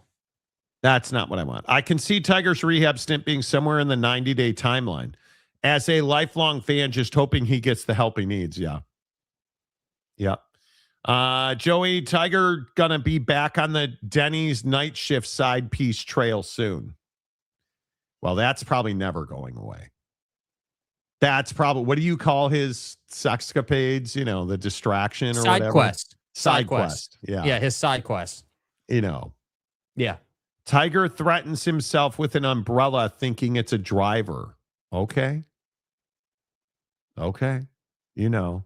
I wonder if Tiger, why are we on the Chaplain James White account? Yeah, seriously. James, quick question, dude. How do you decide which comment or which account you comment from? I mean, obviously you've got the Dana Marie account. You have the OSU account. You've also got this account. And then there's also the TCU James account. So how do you decide? Is it just like whichever, Face ID logs you in with, or like, how do you decide?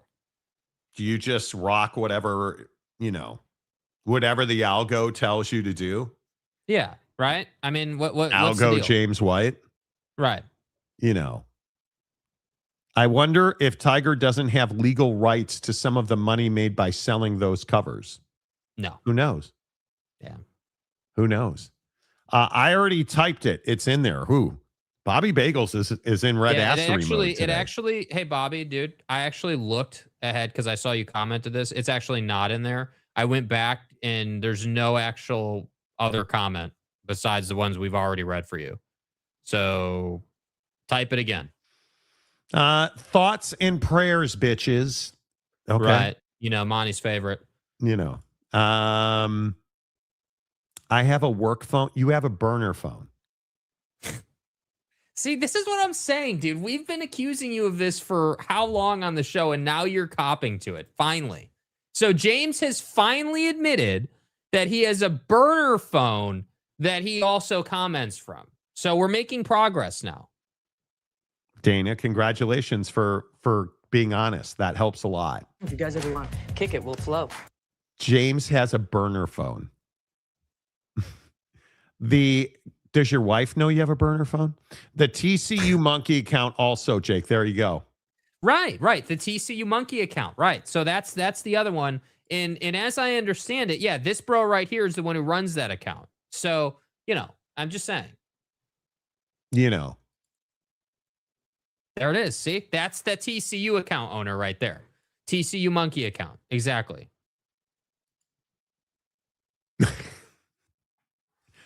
This is Chaplain James White's crush. She does look so pure, doesn't she? Magic City Wang Thang James account. That could absolutely be. Oh my God, just like that. Oh. Wang Thang. Guys. Hey, guys. Just a question over here, okay? Bobby Bagel says it's on the record.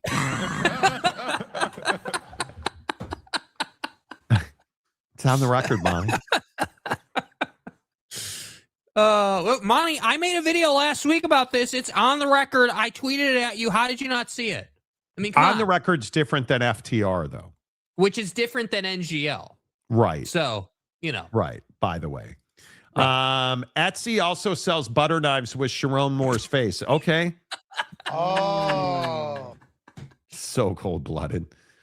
It's the sex stuff. You take vows for a reason. I cannot stand people who cheat, let alone multiple times. Sorry, but that's how I was raised. Well, I don't know why you're apologizing. I think infidelity is weakness. Plain and simple. I agree. But dude, the question was, what's the comparison you're making between Eldrick and Sherrone?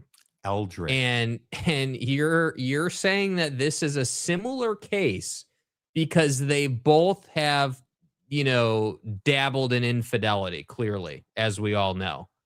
I guess, but I'm not looking at it in that lens, dude. I'm just looking at, hey, this is the crime that bro allegedly committed, and this is what Tiger did.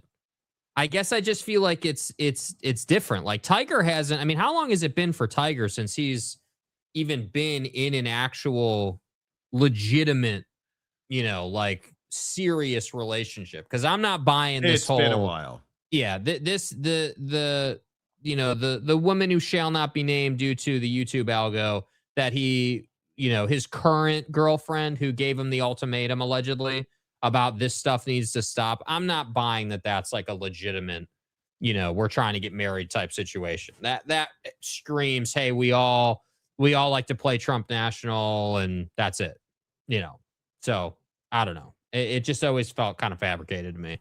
Yeah, I don't know. I think it is. I think it's very difficult, no matter how you spin this.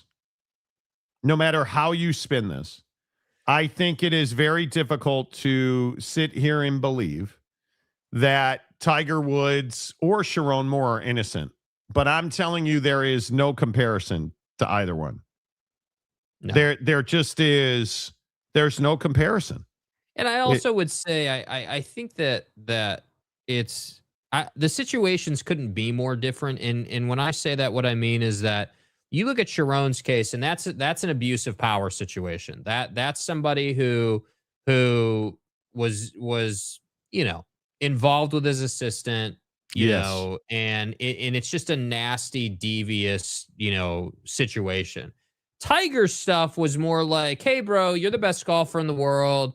You're married, have a kid, and you just thought it was okay on the side to, hook up with someone that didn't work for you and was just a person in the hundreds. World. Like, yeah, like, and I agree, hundreds for sure. But like, that's my point. I just feel like it's kind of the circumstances matter, and they couldn't be more different. Yep. Chewy for $2. James burner phone is for side quests. It is a bit Monty, of a revelation. I don't take the main freeway, dude. I take the side road. It is a revelation that James has a burner phone. Yeah. I mean, dude. And James, I want to give you credit, dude. I really appreciate that you took accountability and you finally have admitted to having a burner phone. Is that the same burner phone that you were in the comments section on last week when you were at Magic City getting the lemon pepper wings? Is that the device you were using at that point? But it was curbside to go. Right. So he's not supporting the business that goes on inside. I mean, we all know that Chaplain James White would never condone, adult activities. Right. Speaking of which, well, hello. Sherrone used his position to get what he wanted. Tiger is the ultimate playboy and is thinking he's Ric Flair. Okay. James is now officially the mascot of the show Hilarious Banter. Well, since Big Daddy Magic turned to negative, angry, insulting guy, maybe James is the official mascot of the show. Him and the Walmart manager. Look at this, dude. Look at his next comment here, right at the bottom. Dude. Bro, this is not a burner phone. This is my work phone. It has a 254 area code. My private phone still has an 816 because I used to live in KC. Who are you, Tiger, with a private phone? Yeah, so which number do you give to the hose?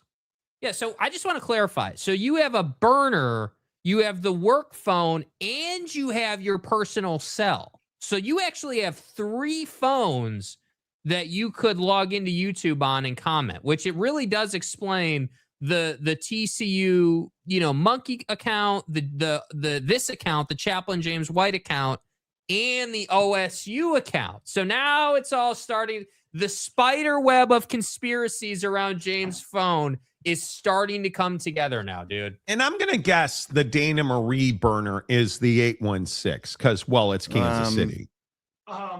You know. Okay, I just ate a pumpernickel bagel, so I'm good now. Okay, we've settled down. Dude, pumpernickel is so underrated. You and I both know. Okay, but the question is what kind of spread was on the bagel? Because that's what defines people. We know schmear. It's schmear, please. Yeah, sorry. Schmear. Yeah, what kind of schmear was on the bagel? James is a Missouri fan also. He is. Well, I mean, is it really that surprising though, Frogfather? I mean, what with what we know? I mean, so let me get this right. TCU, Okie Light, Baylor in Chrome Dome, Dave Aranda. No Frog. I am TCU all the way.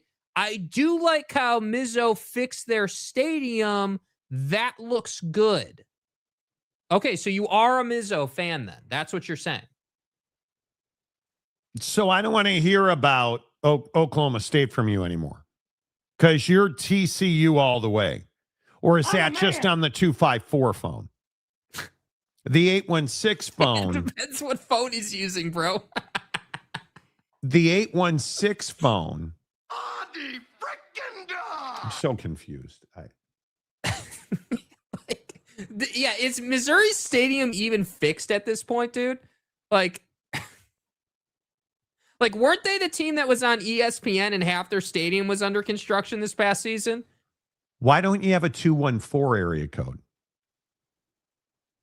How come you don't have a Tarrant County phone? Yeah, next question. Yeah, please respect my privacy. Next question. Oak State needs to apologize for treating President Trump so bad. Don't deflect. Don't deflect. Yeah, don't deflect. But we're talking about your phones here, dude. Come on. Yeah, which one do the hoes call? And by the way, do you not have a Texas number since you're a Texas State fan as well? And since you're a pimp as well, which phone do the hoes call when they're ready to pay you? Or do you just show up and do your rounds? Nobody has multiple. How about that? Nobody. You have a burner phone in the 816, or is that the 254? We're gonna have to figure this out now. That's an issue. I thought James was a Texas State fan too. He is. Bobcats, dude, 7th best team in Texas allegedly, and stuff. Such as in like. K Nerd. Questions. Always be sure to turn off your phone so your wife doesn't see what's on it. Well, let me ask you this, James. Does the wife have access to all the phones all the time? I mean, you are a chaplain, so there is some, privilege there. Have we been fooled by this guy's name? Chaplain James White had us thinking that he was a priest. Maybe Chaplain James White is actually his pimp name, and he's just disguised as a priest. That's what okay. So see, now this is a revelation because now it makes sense why you were at Magic City. You were recruiting for your business. It all makes sense now. Business That's expense. what it was. The Pearl Handle. The Pearl Handle Pimp. Yes. That's your new nickname, the Pearl Handle Pimp. That's it, dude. Okay. It's all coming together. Man, what a productive show, dude. I can't believe we figured this out together. Great job, dude. Which phone number does Magic City have on file? Got to be the 816. Not that the scumbags that live in Kansas City, 816. There's some characters on this show. Pixar Mom, Seaman Demon James, Bobby Bagels. God, Seaman Demon James. I forgot about that one, dude. Bobby Bagels, BDM, Frogfather. Yeah. Although I am disappointed in Big Daddy Magic. His turn to heel. He's a John Cena fan now. Yep. So. And his name is John Cena. I am a little disappointed in Big Daddy Magic. He's not here today. He's probably still sleeping off the weed high. But, the Chaplain is a pretty good pimp name. Not going to lie. I think it is. That's what I'm saying, dude. That's what I'm saying. We've all been fooled for years on this show over his So is the whole, do you actually have an MDiv, or was that also a business expense for this business you're running? Or is that is MDiv an acronym for like pimp slap or Pearl Handle? Like your new name is Pearl Handle Pete. I mean, I just think that's what it is. Facial recognition. Mizzou's stadium is still being worked on, I think, was badly needed. Season tickets were getting sold out. Here's some issues. Same issues are going on in Provo. Yeah, you don't need a bigger stadium in Provo. You don't need to expand Lavelle, dude. I'm telling you, that's a mistake. My wife knows my code. There's no hiding anything. Oh, so she does the accounting for your business. Oh, does she? You bring the cash home then and she counts it. Oh, okay. So it's like I like it. I like it. Chaplain James was driving the pressure washer truck that Tiger collided with. Hey, we all have callings. Bro. You know, ain't no pimp talking about stadiums that much. Could be true. Once BDM started liking John Cena, it all changed. I agree. Yeah, that's what you said, dude. He turned heel for sure. The Seaman Demon Chaplain James. Yeah. I graduated with my MDiv on May 14, 2011. I thought you were just now getting your MDiv at TCU. Dude, you're making this a lot harder for yourself than it needs to be. I thought you said you went to TCU to take accelerated courses to get your MDiv, dude. Is that not what you said? Were you and it's okay if you were. Were you only in Fort Worth to recruit off the TCU cheerleading team for your business? I don't know. I don't know if I don't quite know how to answer that, to be honest. That's what it feels like. That's what I watch Landman. I know what TCU cheerleaders look like. You are not. It's interesting what we're learning about James. It's very interesting what we're learning about James. His MDiv stuff. You know, but if you're going to go to James for confession, I would just remind you his wife knows the code to the phone. We're in a control position. Priest parishioner privilege may not apply. You know. Not sure how much I'd be confessing. Yeah, pearl-handled Pete probably ain't the guy you want to confess to. Yeah, I'm not talking about that. You know.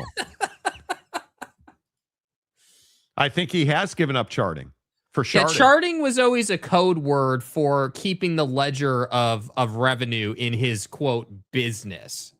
Maybe this is why he has so much stress that he needed a butt buzzer. The hose weren't kicking down.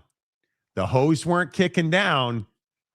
Pearl Handle Pete had to go handle it business. Yeah, dude. 100%, bro. 100%. Wangs. Yeah. Yes. A doctorate of ministry was the origin of the demon and that later semen demon. Okay. Hey, look, you MDiv, I don't MDiv, you know. Yeah. How did we get here? All right, can we hate on Dan Lanning for a while? Oh, man, our favorite pastime. So, slaminal, throat slammer Dan, Jake's hero, has been getting trolled by USC because Dan talked a bunch of garbage last year about how the grass is greener on the other side of the fence. And, you know, USC, you guys may not know this. USC flipped several big-time Oregon recruits. And so they started getting a little chippy on social media because, you know, it's always green at Oregon.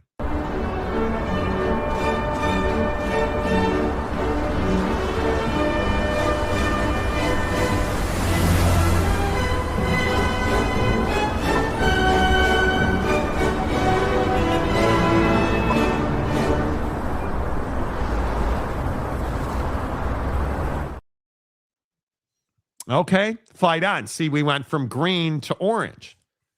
But then that was pretty subtle. This is, because remember, the grass is always greener at Oregon.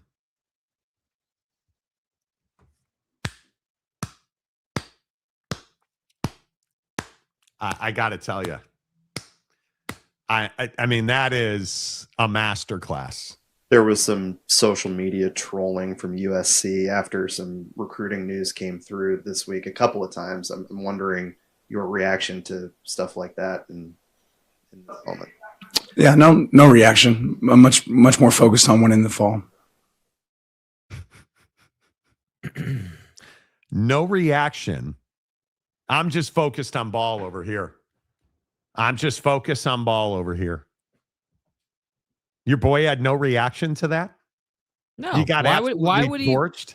Dude, why would he have a reaction to a team that hasn't sniffed the CFP in how long? Why would he have a reaction to a team that's nowhere near ESPN's 2026 way too early CFP prediction? It's Joe Biden's fault. Joe Biden. Why do we care? Honestly. Because it's amazing out of USC. And I agree. It's great trolling. It's great trolling, for sure. I agree that Dan shouldn't, listen, wolves don't lose sleep over the opinion of sheep. Yeah. Right? You're a gnat flying around my pile of dung. Get out of here. This is elite trolling by USC. Is anybody taking Lincoln Riley over Dan Lanning? No. I'm going to say no. Nope. Absolutely not. Absolutely this is not. Pretty good. Yeah, I mean, listen, it is good, lighthearted poking of the bear. I agree. But again, it has to be said, dude. If you're gonna do this stuff in the offseason, you better win, dude. You better be, because again, I will keep receipts. If you're not in the CFP, if you're not competing for the Big Ten, if you find a way to lose one possession games to, pet OU again, if you find a way to have that week where, we didn't tackle well, we got to work on our tackling technique, we got to do that, whatever the excuse is this year, dude, it's the same tried and true formula at USC under Lincoln Riley. Loads of talent, best recruiting class ever. We're incredible. And then what do we get? Absolutely nothing. Not even in the conversation, not competitive. You're not that guy, pal. So, yes, social media team's amazing. A1, top tier, right? But until you start winning, what does it really mean? Would anybody here, in all seriousness, take Lincoln Riley over Dan Lanning? I think it's a lot closer than people make it out to be. And I think the recruiting stuff we talked about yesterday, I think the Dan Lanning's tendency to lose big games,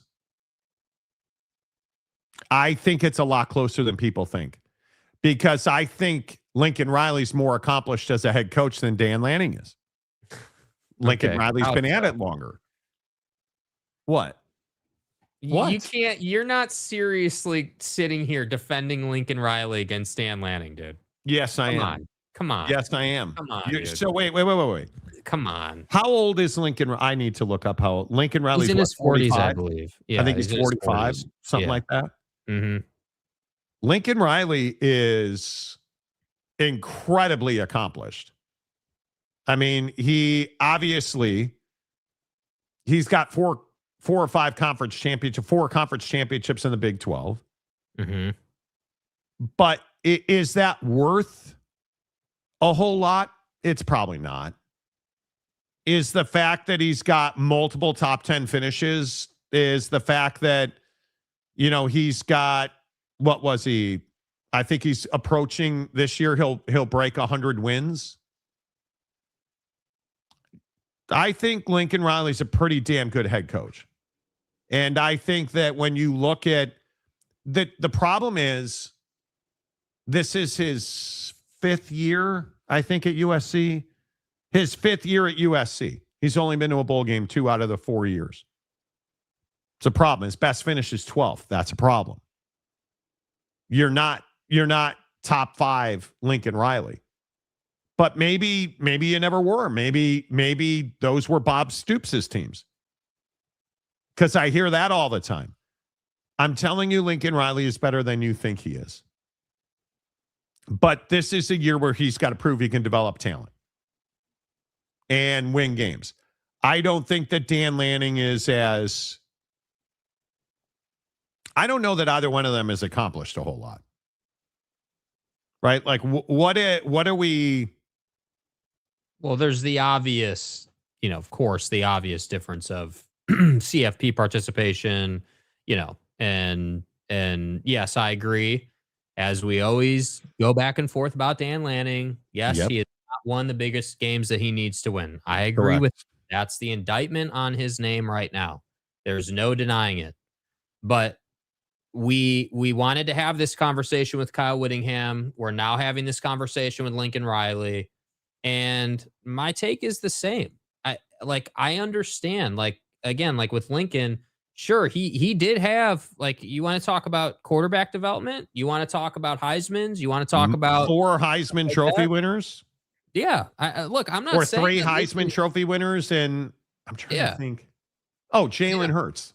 Yeah. 3 Heisman Trophy winners, one of the best quarterbacks in the NFL.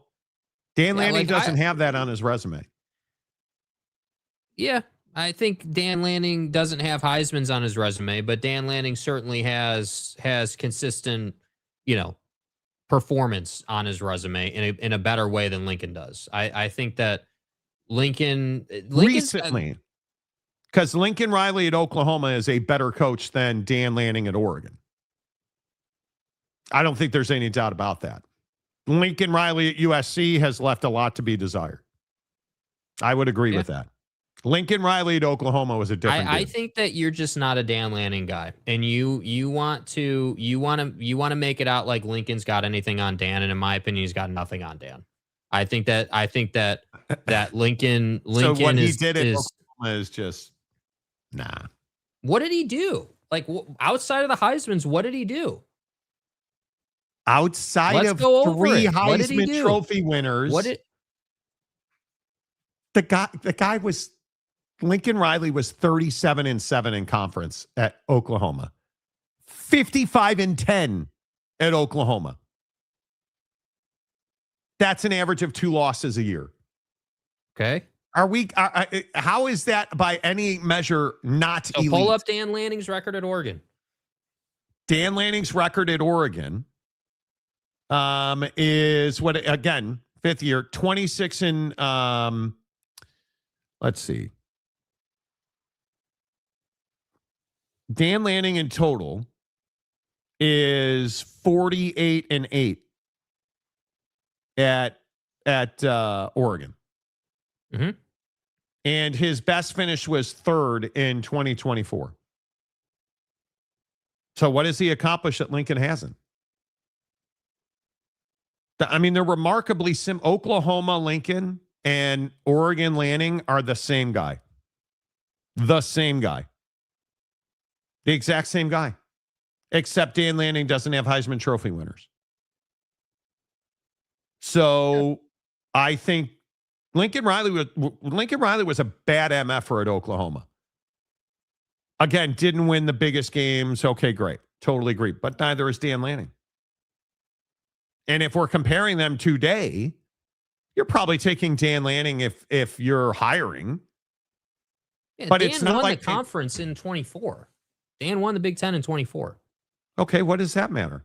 Lincoln Riley won the Big 12 4 times. Right, but we agree that certainly when Lincoln was at Oklahoma, it was Oklahoma and Texas, and basically everybody else in the Big 12. We've talked about that on the show multiple times. So I think when I look at the 2018, did Lincoln Riley go to the CFP at Oklahoma? Oh yeah, multiple times, and it was disappointing. That's the biggest knock on Lincoln Riley, is that he did not get the job done in games. That was the biggest issue. I mean, weren't they at one point So he went 3 years in a row. Yeah. Under Baker, they were like the number 2 team in the CFP. Like and it was just disappointing. It was really disappointing. And that's the year, isn't that the 2018? That incredible game with Georgia. Yeah, that 54-48. They lost. Hugely disappointing. Hugely disappointing. So, but again, I think Dan Lanning and Lincoln Riley are the same guy. I don't think there's any question. Now you put Lincoln Riley at USC, hugely disappointing. But what did he do at USC? He brought Caleb Williams and he won a Heisman Trophy. He's got to win more than Heisman trophies at USC. USC's already been there. USC wants national championships. So we'll see. I think it's this year or bust for Lincoln at USC. But I think Lincoln Riley and Dan Lanning are the exact same guy. There isn't, I don't think there's a discernible difference between the two. I really don't. I'm not being a red ass. I'm not trying to be a jerk about it. I think Dan Lanning's a huge disappointment. That's my belief. Last year. That's your opinion. Yeah. How do you not do anything after the Penn State game? That was your crescendo. And I understand they won playoff games. Cool. Against lesser opponents. Well, again, I always check you on the Texas Tech win. Everybody said Texas Tech was going to beat them, and they handled Texas Tech. They dominated Texas Tech. Wasn't even a game. So, shut them out 23-0. Because I think Texas Tech didn't have a quarterback. Oh, either way. I mean, again, it's you won the game. That's what we do. That's what we do. You won the game. Yeah, it doesn't matter. Let's make sure we say it correctly.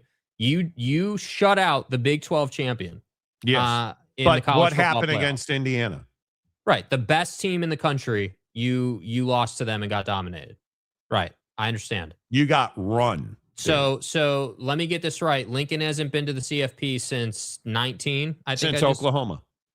And we want to say that these two are the same guy, even though Dan's going to the CFP regularly and consistently and has recently won his conference. The same conference, I might add, that Lincoln is in.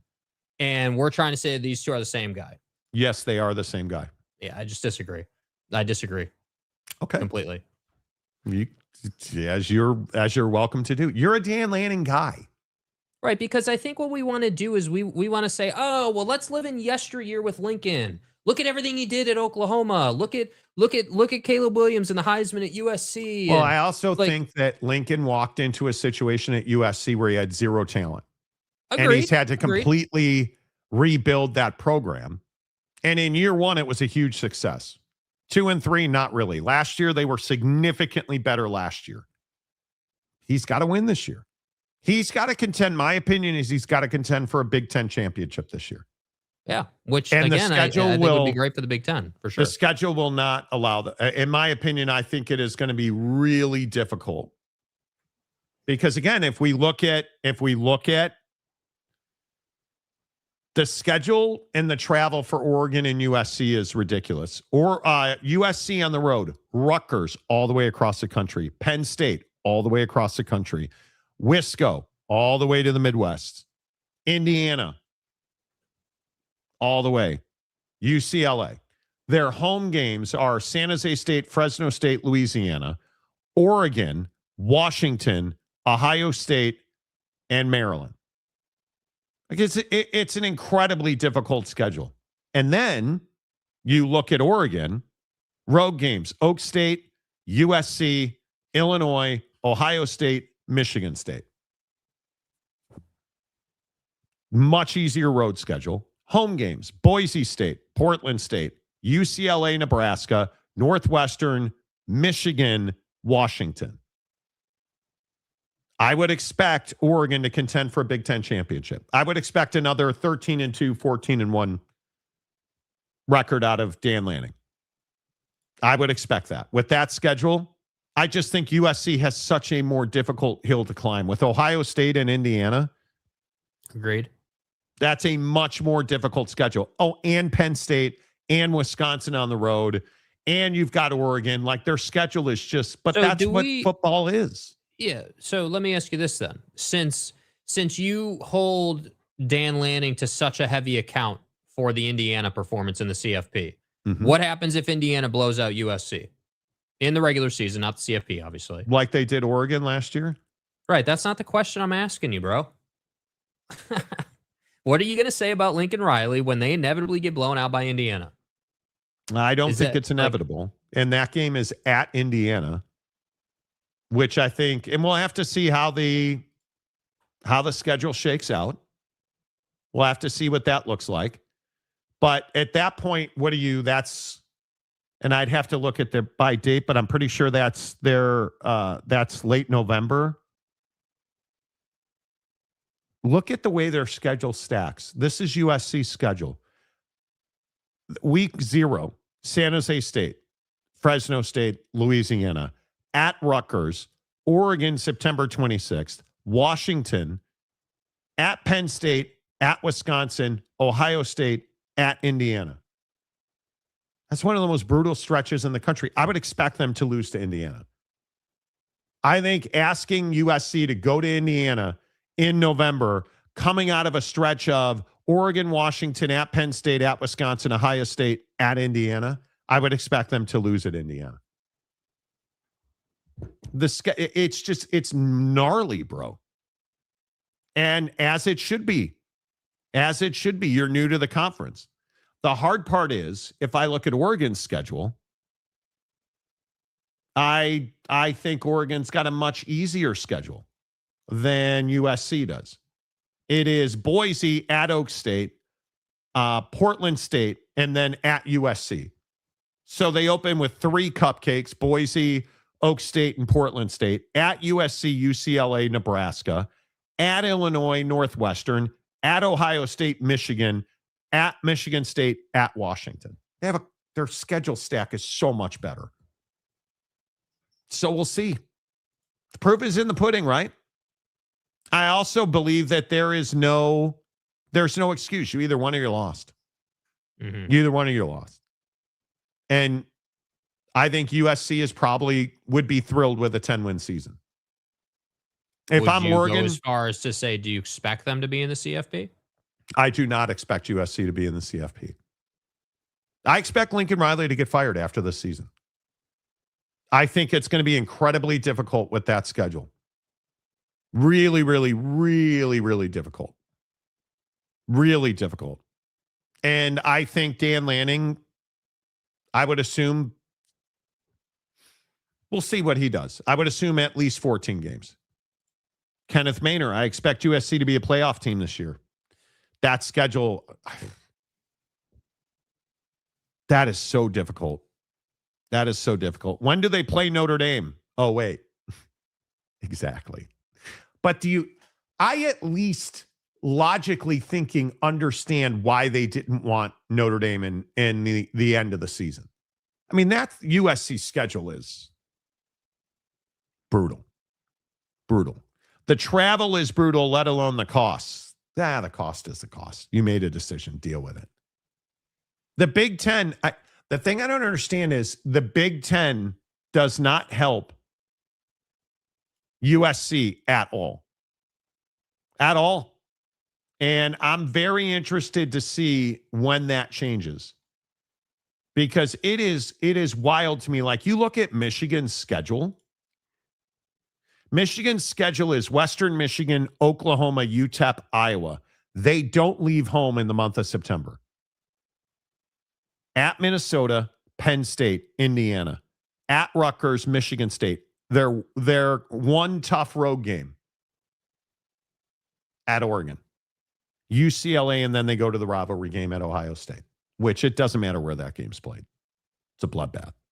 They have one tough road trip to Oregon.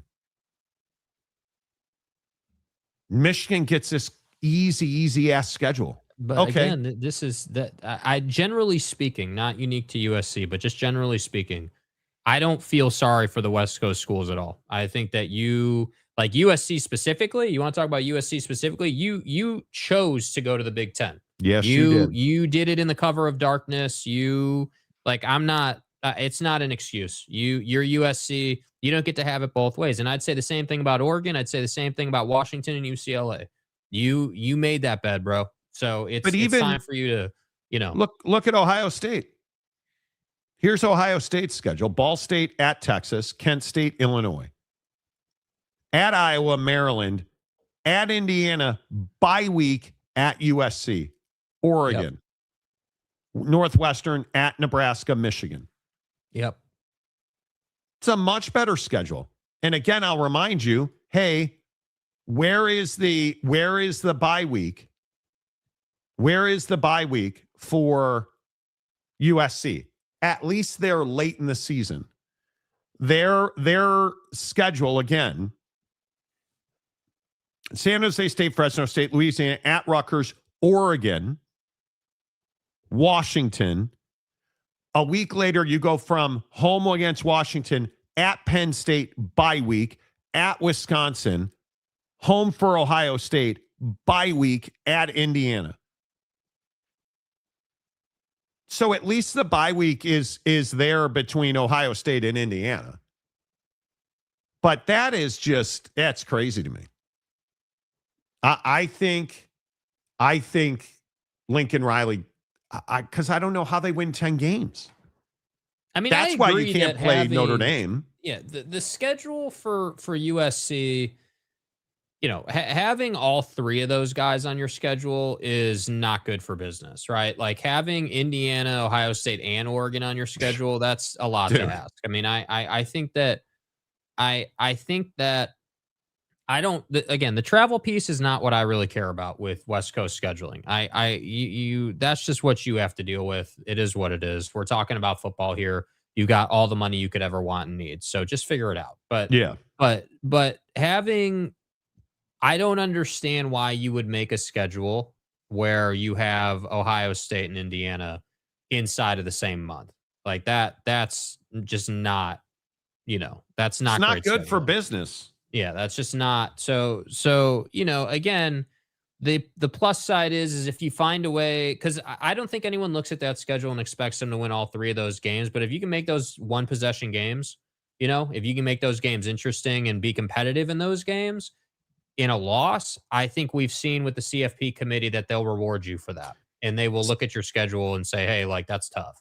Wins: San Jose State, Fresno State, Louisiana, Rutgers, Washington, at Wisconsin, Maryland, at UCLA. That's 8 wins. Now, can they find a way to beat Indiana, Ohio State? I would say Oregon? You're not beating Ohio State. I would be really surprised by that just because of their defense. Indiana and Oregon are the two that I would be looking at. And I would say, okay, Oregon's obviously the most vulnerable because we don't know what they have with coordinators and we don't know what that team's going to look like, right? Obviously Dante Moore's back, but you don't know what that looks like. So Oregon's obviously one, if you're USC, that you have to get to 9 wins. And then if it's me, I think everyone's just assuming that Indiana is going to be national championship good again, right? I'm not saying they're going to be ass, but I think we need to see. The question still remains, okay, can you do it every single year? Just how good will this team be? And, so again, if we find somewhere in the middle, yeah, Indiana's probably an 11-win team, 12-win team, right? They're definitely a CFP team. So, you have to, I guess what it is you have to establish a certain level of quality early in the year if you're USC. Like, if USC's not beating, who did you say they play in the first 3 weeks? Like Maryland and like... No, the USC plays San Jose State, Fresno State, Louisiana. Okay, if you don't beat those schools by 30 points, 25, 30 points apiece... Oh, you will. But my point is that you need to do that to establish yourself as like, hey, these guys have real scoring potential. They're a real threat. Because I just don't think that USC has that fear factor yet. with the legitimate contenders for the Big Ten. And I would also contend, do they have Michigan on the schedule? I'm trying to remember. Obviously there's a lot of games. USC? No. USC, yeah. So you don't play Michigan. So that also is one where you're like, man, that would have been a gettable game if we could add Michigan this year. So, again, I think that if you can be 10 wins, be double digits with that difficult of a schedule, you're probably a CFP team. That's gonna be 10 tough. wins, 10 wins is an auto bid at that point. Because again, San Jose State, Fresno State, Louisiana, Rutgers, Washington, Maryland, UCLA 7. Indiana, probably not. Ohio State at the Coliseum, probably not. With Penn State, 8. Yes.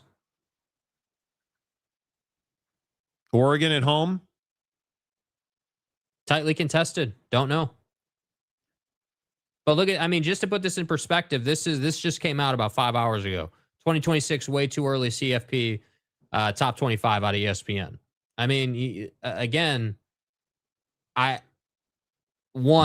where's BYU? 1. 2, Tech at 3. No idea how you're making that assertion. But then for USC specifically, you're talking about, Indiana at 2, Oregon at 8, somehow Ohio State's at 21. Not sure how that happened. I don't see how But you get my point. Yeah. I don't know how. I have no idea. I don't think they win 10. They will not. It's almost impossible. Unless USC shocks the world. Maybe Indiana sucks. I don't know. I don't see any way that they get there. How do you win 10 games if you're Lincoln Riley and USC this year? You develop talent and you play a higher level of football. That's how. You don't have the game where you don't tackle. You don't have the game where you're just, you're just not playing good. Like I remember talking to you about it on the show last season. We specifically talked about, bro, what happened to USC? Where'd the technique go? Where did it wasn't even play calling. It was just like the ability to tackle a dude. You know what I mean? You can't have that dynamic this year. This year it has to be that's what I was saying. Those first couple of games, you got to come out and just roast people and set that standard for your team. Gary Patterson's their defensive coordinator, which would allude to a very good defense. I agree with that. Yeah, completely. Danton Lynn went to Penn State. Yes, I believe that's correct. Right? I don't see them winning. I think 9 games would be incredible. My only question for Indiana is what Josh Hoover looks like. What that looks like, and because obviously he's going to be throwing it all over the yard, but what's the development look like, in one off season? That's because obviously, he is I wouldn't say he's a carbon copy of Fernando Mendoza, but I think there's a chance he's a better thrower than Fernando was. Oh, Josh Hoover? Yeah. I think Josh Hoover's a far more dynamic quarterback. The question is, can Indiana's defense be...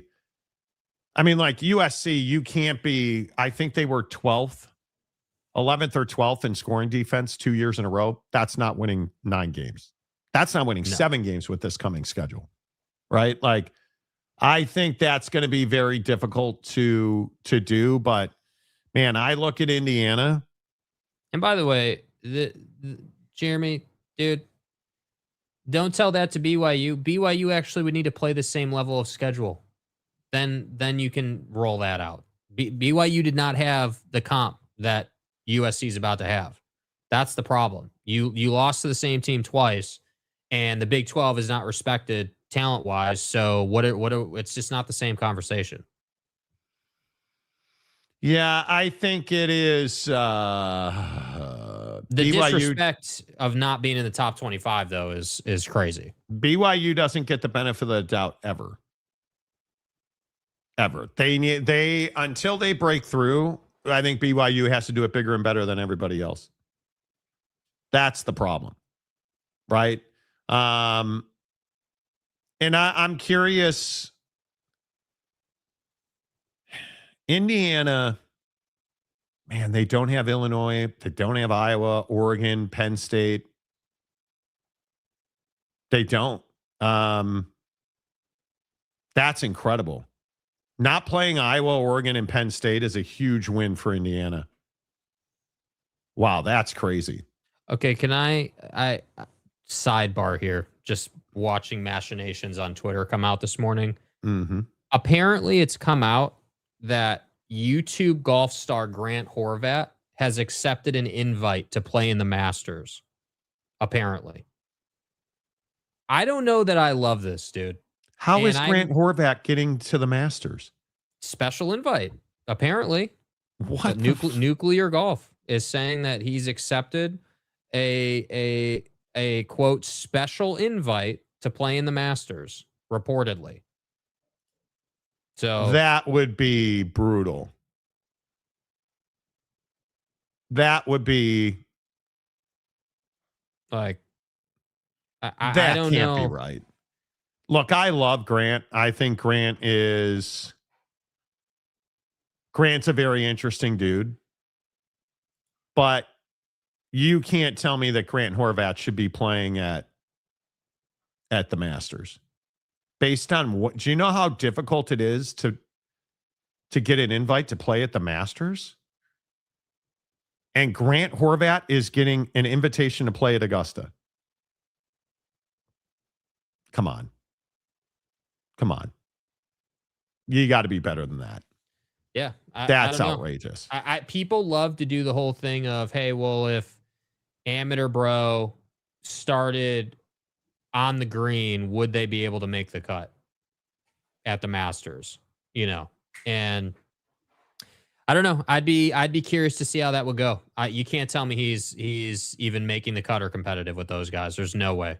That's just don't crazy. He does not drive the ball long enough. He's a 280 guy, 290 guy in a world where everyone's 330.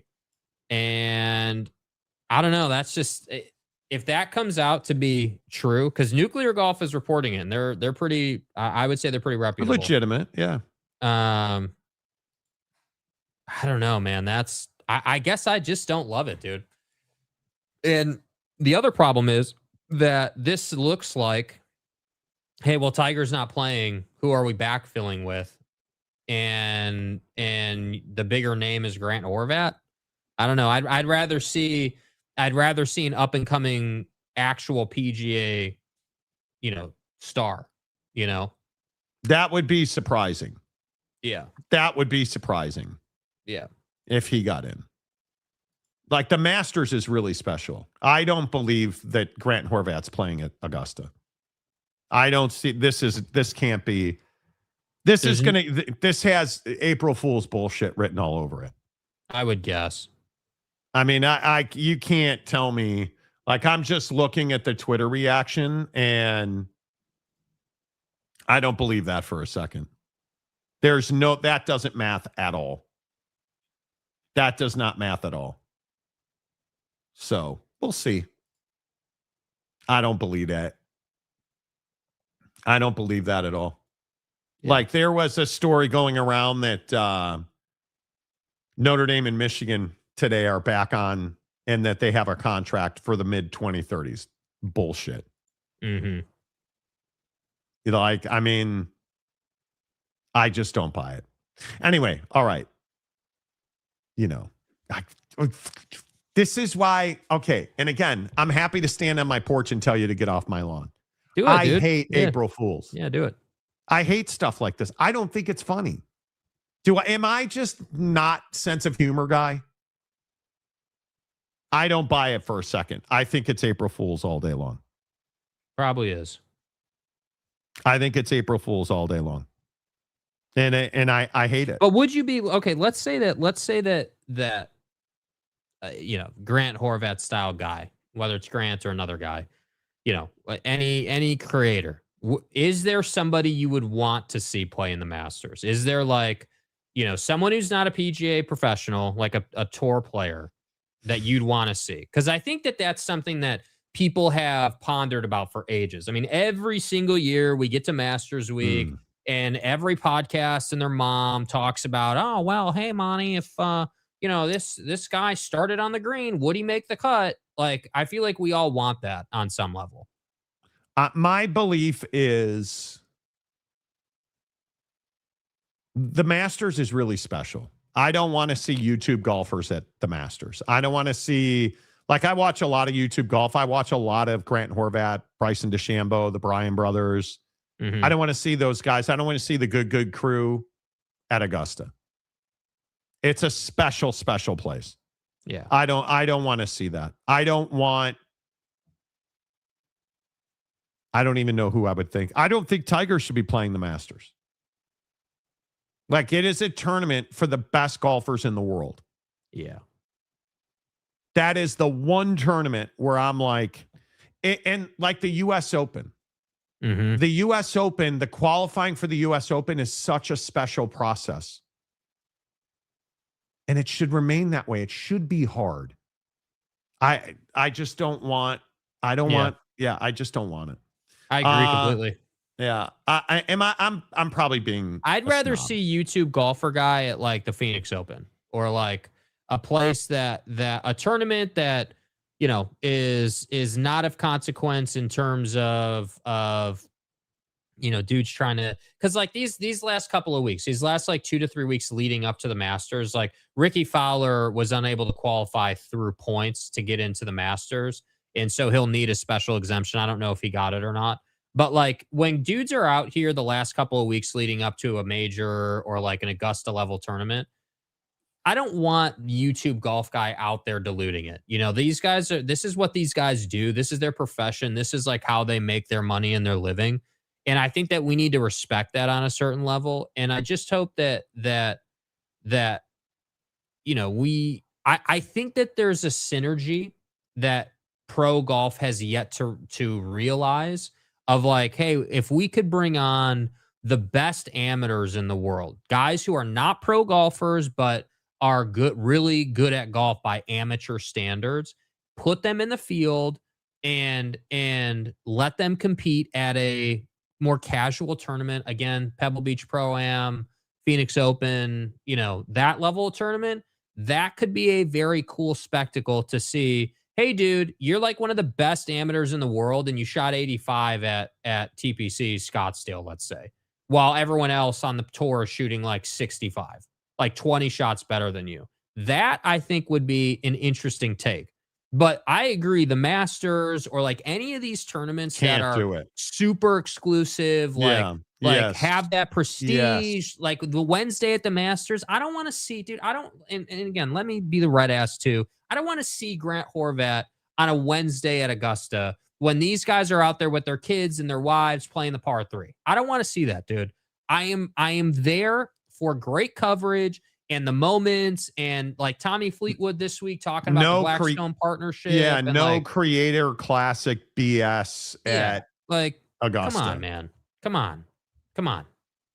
I appreciate the grind. I just don't want it. Yeah.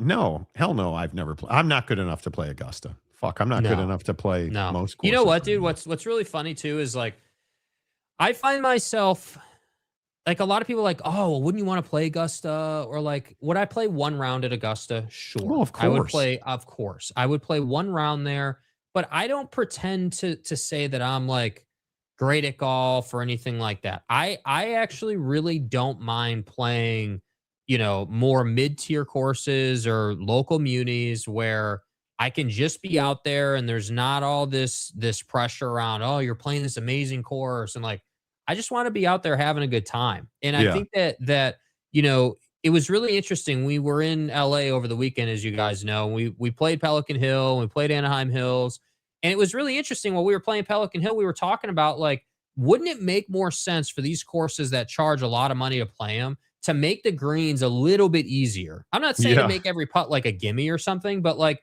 just to make it so you could reasonably read the green and so that it didn't just roll off the side of the green if you overhit it just a little bit.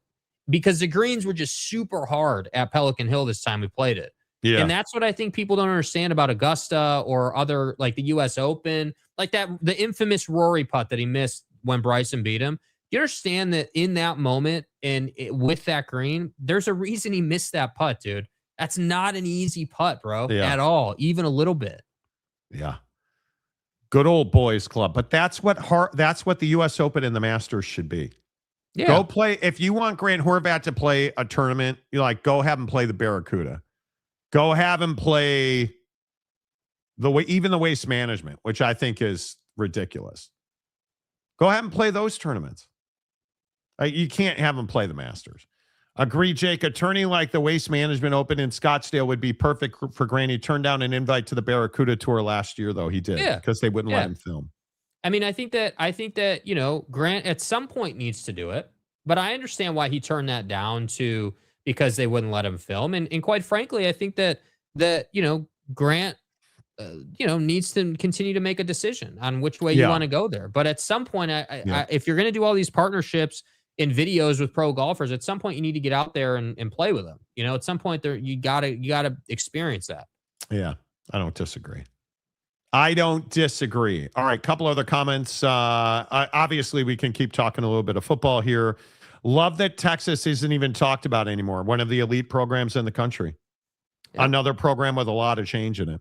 Pretty sure that is not ESPN's way too early top 25. There's no one that has Florida number 9 ahead of Texas and Ohio State as an example. I mean, this is what I'm pretty sure this is what I saw as it was, but maybe it's fake. Hey, either way. I mean, either way. Yeah. Texas is elite. That to me, there's no way Texas is 23rd and Ohio State's 21. I would agree with that. But it is what it is. Yeah. It is what it is. Do you expect Indiana to repeat? No, I don't. I think they'll be good. I think they'll be a CFP team, but I would be surprised if they repeated. That would be impressive, to say the least. Okay. I think the question that we have to at some point figure out is if the SEC is going to actually show up in the CFP this year or not. I would agree. How much do you guys hate Lane Kiffin? Why do people hate Lane Kiffin so much? Because I don't hate Lane Kiffin. People are losing their mind over this clip from yesterday. Mentioned having to have a nice conversation with the defensive line toward the end of practice. I'm just curious over the last 3 sessions, just kind of what their response has been, what you've noticed. Yeah, I thought it was better. I thought their mindset was better. And again, that's what you're supposed to do. You're here to coach. So you're going to walk in and everything's going to be the way you want it to be. And so I'm not complaining about that. That's just part of the process. No different than it was. We had no fights today, and we had like 6 fights the other day, and I had to teach them that don't fight. So, when you come in, you really can't expect and assume anything is the way that I approach it. You got to go back and teach everything from the beginning as if they don't know anything, no matter where you are, but especially because there's so many coming from different places. And I talk to our coaches about that a lot. They want to say, well, assume they're supposed to know how to do this. Well, don't assume that. Go back to the beginning of everything.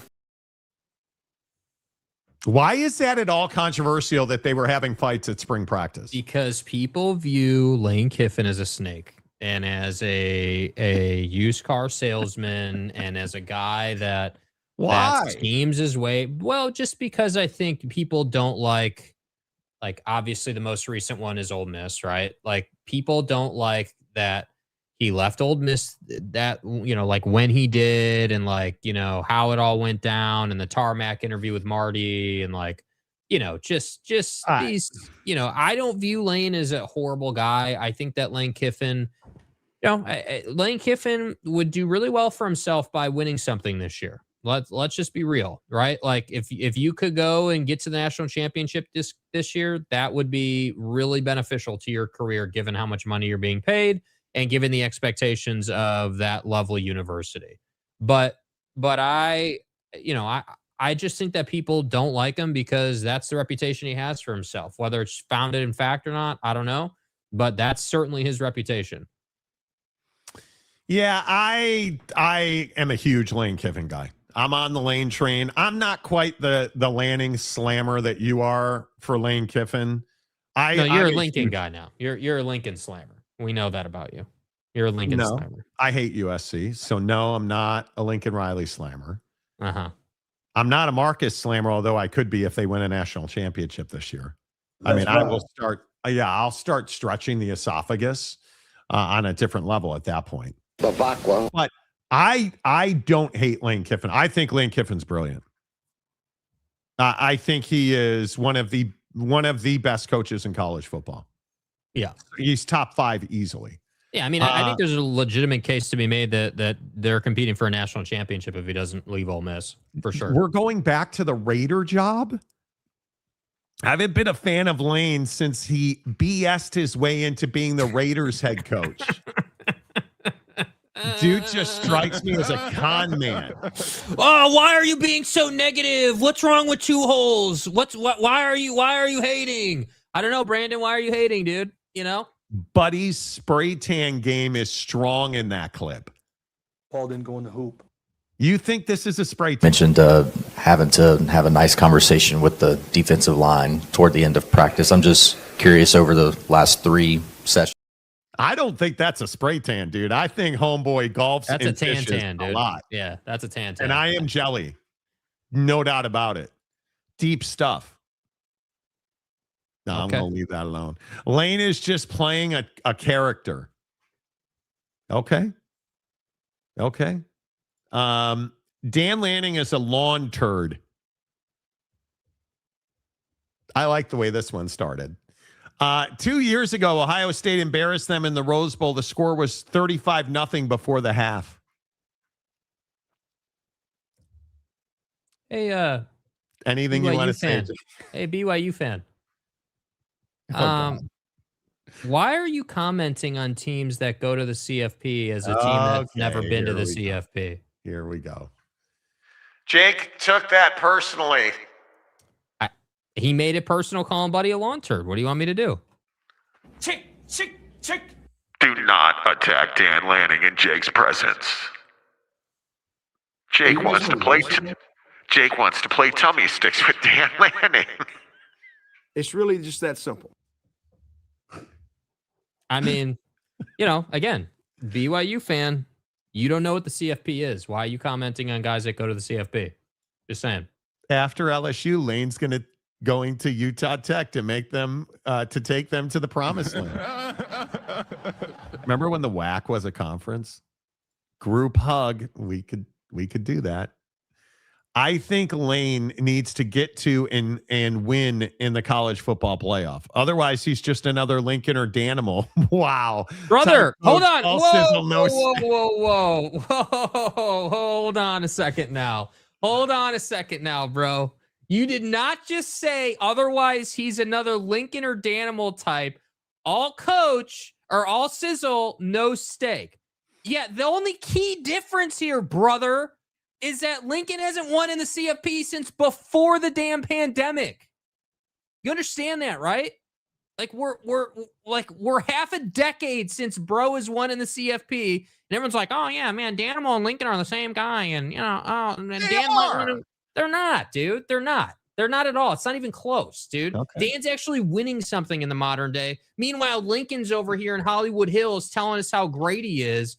And not winning anything, and then you guys want to make an excuse. Oh well, man, he didn't have enough talent. Like, gosh, Dan Lanning's a lawn turd. He needed a better lawnmower for the field. Like, my a lawn God, turd. Dude. You guys are all your guys' takes are ass on Dan Lanning, dude. Lawn like this turd. is incredible, dude.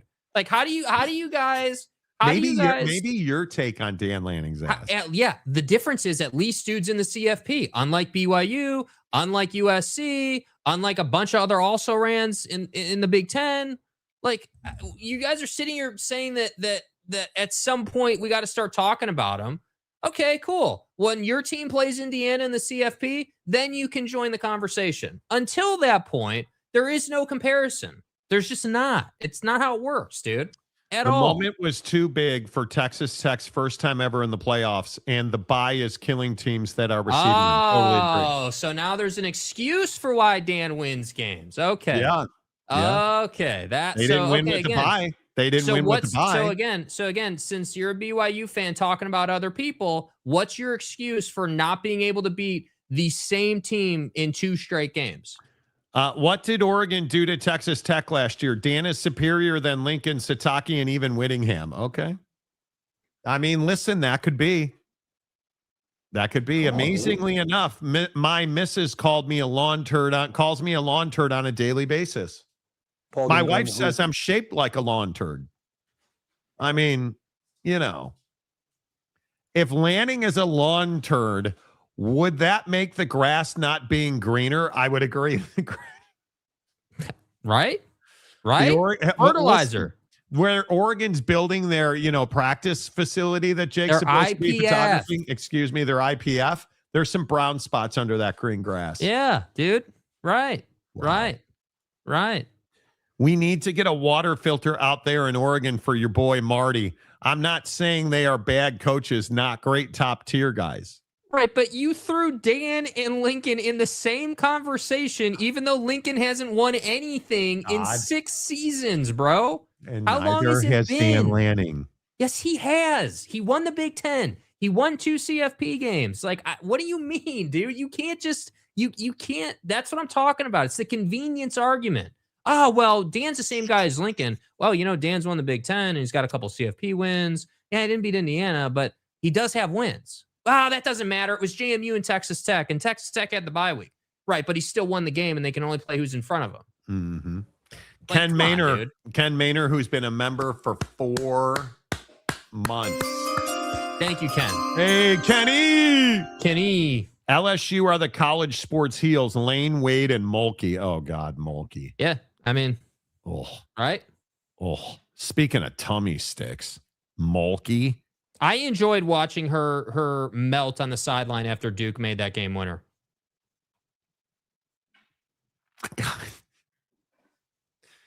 Yeah, no, I'm not. There are a few people I dislike looking at their face. Kim Mulkey is one of them.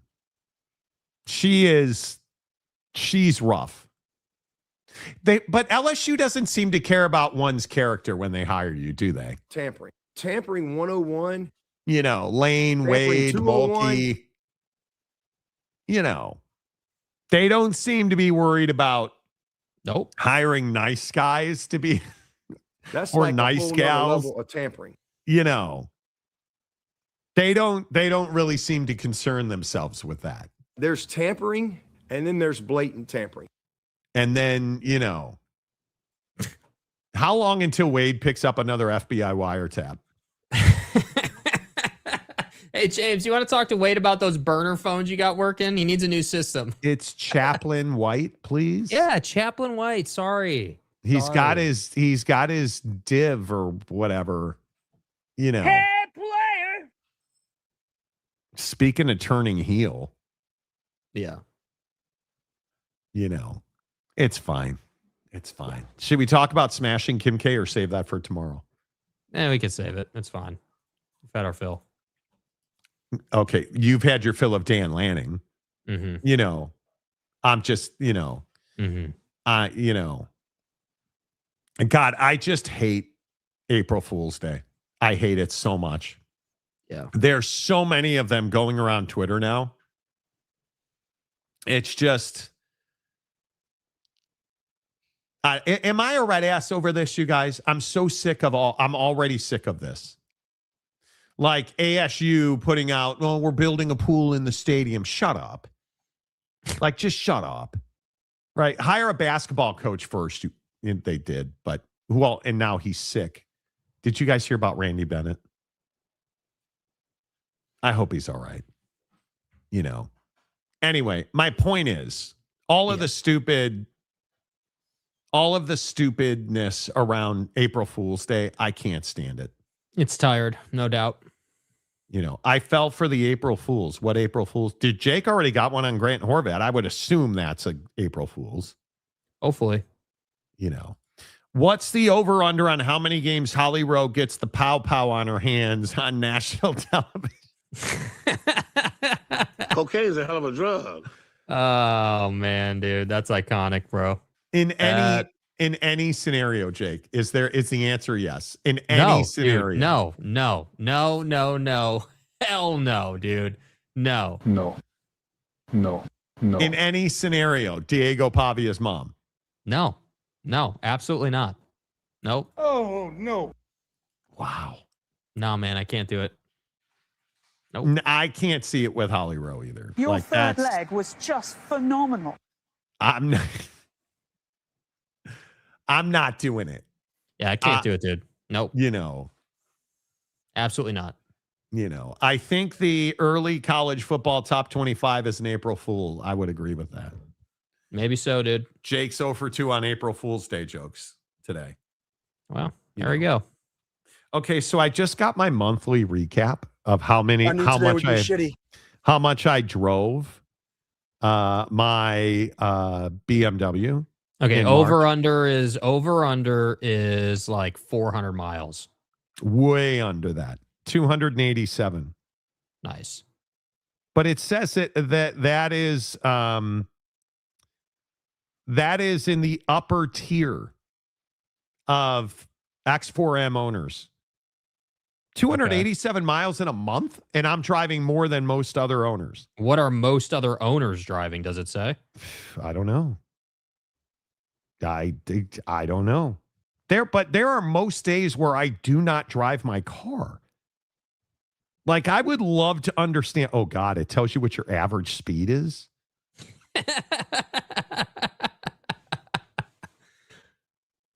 19 miles an hour is my average speed. Google says the average X4M comp driver does 800 to 1,000 a month. Oh, well, that's in miles. So I think, yeah. Yeah, I don't really drive. I don't drive very often. Yeah, you can't tell me you drive. There are people on a regular basis driving less than you. I don't buy that. Yeah, I really try to keep it low. But 24.3 miles per gallon on average past month. That's pretty good. Yes, it is. I did drive 454 miles in February, but I went to Vancouver as well. So, yeah, I mean, that's great, dude. I was researching my MDiv. Right, right. Your MDiv, of course. Yes. Lane Kiffin will beat Lanning's ass this year in the morning. Well, I choose violence to end the show. Again, we're so close to the end of the show. Still waiting for Kalani to be in the CFP, dude. Still waiting. Why go after Kalani? Is like because the he's a nicest guy. BYU fan, bro. It doesn't matter if Kalani's a good dude. He is a great dude. But if you're gonna come in here as a BYU fan and talk junk on Dan, you don't give me a choice. Your guy, Dan. Right. Your guy. It's fine. Yeah, it is what it is. I think it is. I think it's going to be really interesting to see. It's going to be really interesting to see how the Big Ten plays out this year. I just think USC is going to win 8 games. Their schedule is just ball breaking. Yeah, like it is. It is just whatever. It's fine. It's just too much. So, yeah, it's fine. Dude, the April Fool's Day stuff it's ridiculous. It is absolute that some of the stadium stuff, Oak State James must be having an orgasm today. BYU fan breaking the news that Utah's going to the Big Ten. Like it's just so ridiculous to me. Which is fine. Yeah, it's fine. Grant Horvat to the Masters is now everywhere. You guys understand the Masters? Isn't the Masters like a week and a half away? Like, isn't it next weekend? I think it is. Sure. I think it starts next weekend. So you should look. I don't know the dates. Yeah, I'm pretty sure it's next weekend. All right, a couple more and then we got to roll. Top 5 coaches in the Big Ten. Oh, yeah, right why now. do this, dude? We ain't got time for that, bro. Come on. Who's the best coach in the Big Ten? Ryan Day. Cignetti's 2. Kyle Whittingham's 3. Dan Lanning's 4th. Dan Lanning or Kyle Whittingham, Jake? You already know the answer. We've been over this. Dan. You're taking Dan over Kyle. Okay. Yes, dude. Yes, bro. It's not that hard to understand. Witt's case is weaker than Lincoln's case, bro. Like, yeah. But he was at Utah, which I think matters. I think it absolutely matters. That is, wow, that's crazy that you're taking Dan over Kyle Whittingham.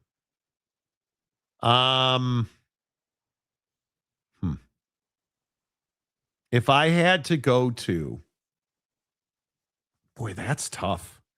I think that's where I would leave it at the top. I think everybody else is pretty much in the middle. PJ Fleck, who cares? Right? Like, PJ Fleck's not an elite coach. Kirk Ferentz doesn't win. Matt Campbell. I think that's a tough job. I think it's a rebuild. Matt Campbell or Matt Rule? Matt Campbell. Yeah, Matt Campbell, even with the situation. Yeah. Shiano. Where's Lincoln Riley in that? Where's Jed Fish in that? What about Luke Fickell? He's been a huge disappointment at Wisco. Yep. I don't know. I don't care where Utah ends up as long as the don't cancel the Holy War again. Wow. Buddy, you need to go. You need to go to church. Yeah, you need to go have a Bobby Bagel, dude. Damn. My guy is on one today. Like, he is on one today. All right. The Monty Show is always presented by the Advocates at theadvocates.com. Don't get fooled. Stay off of Twitter today. Please don't get fooled. Don't get fooled.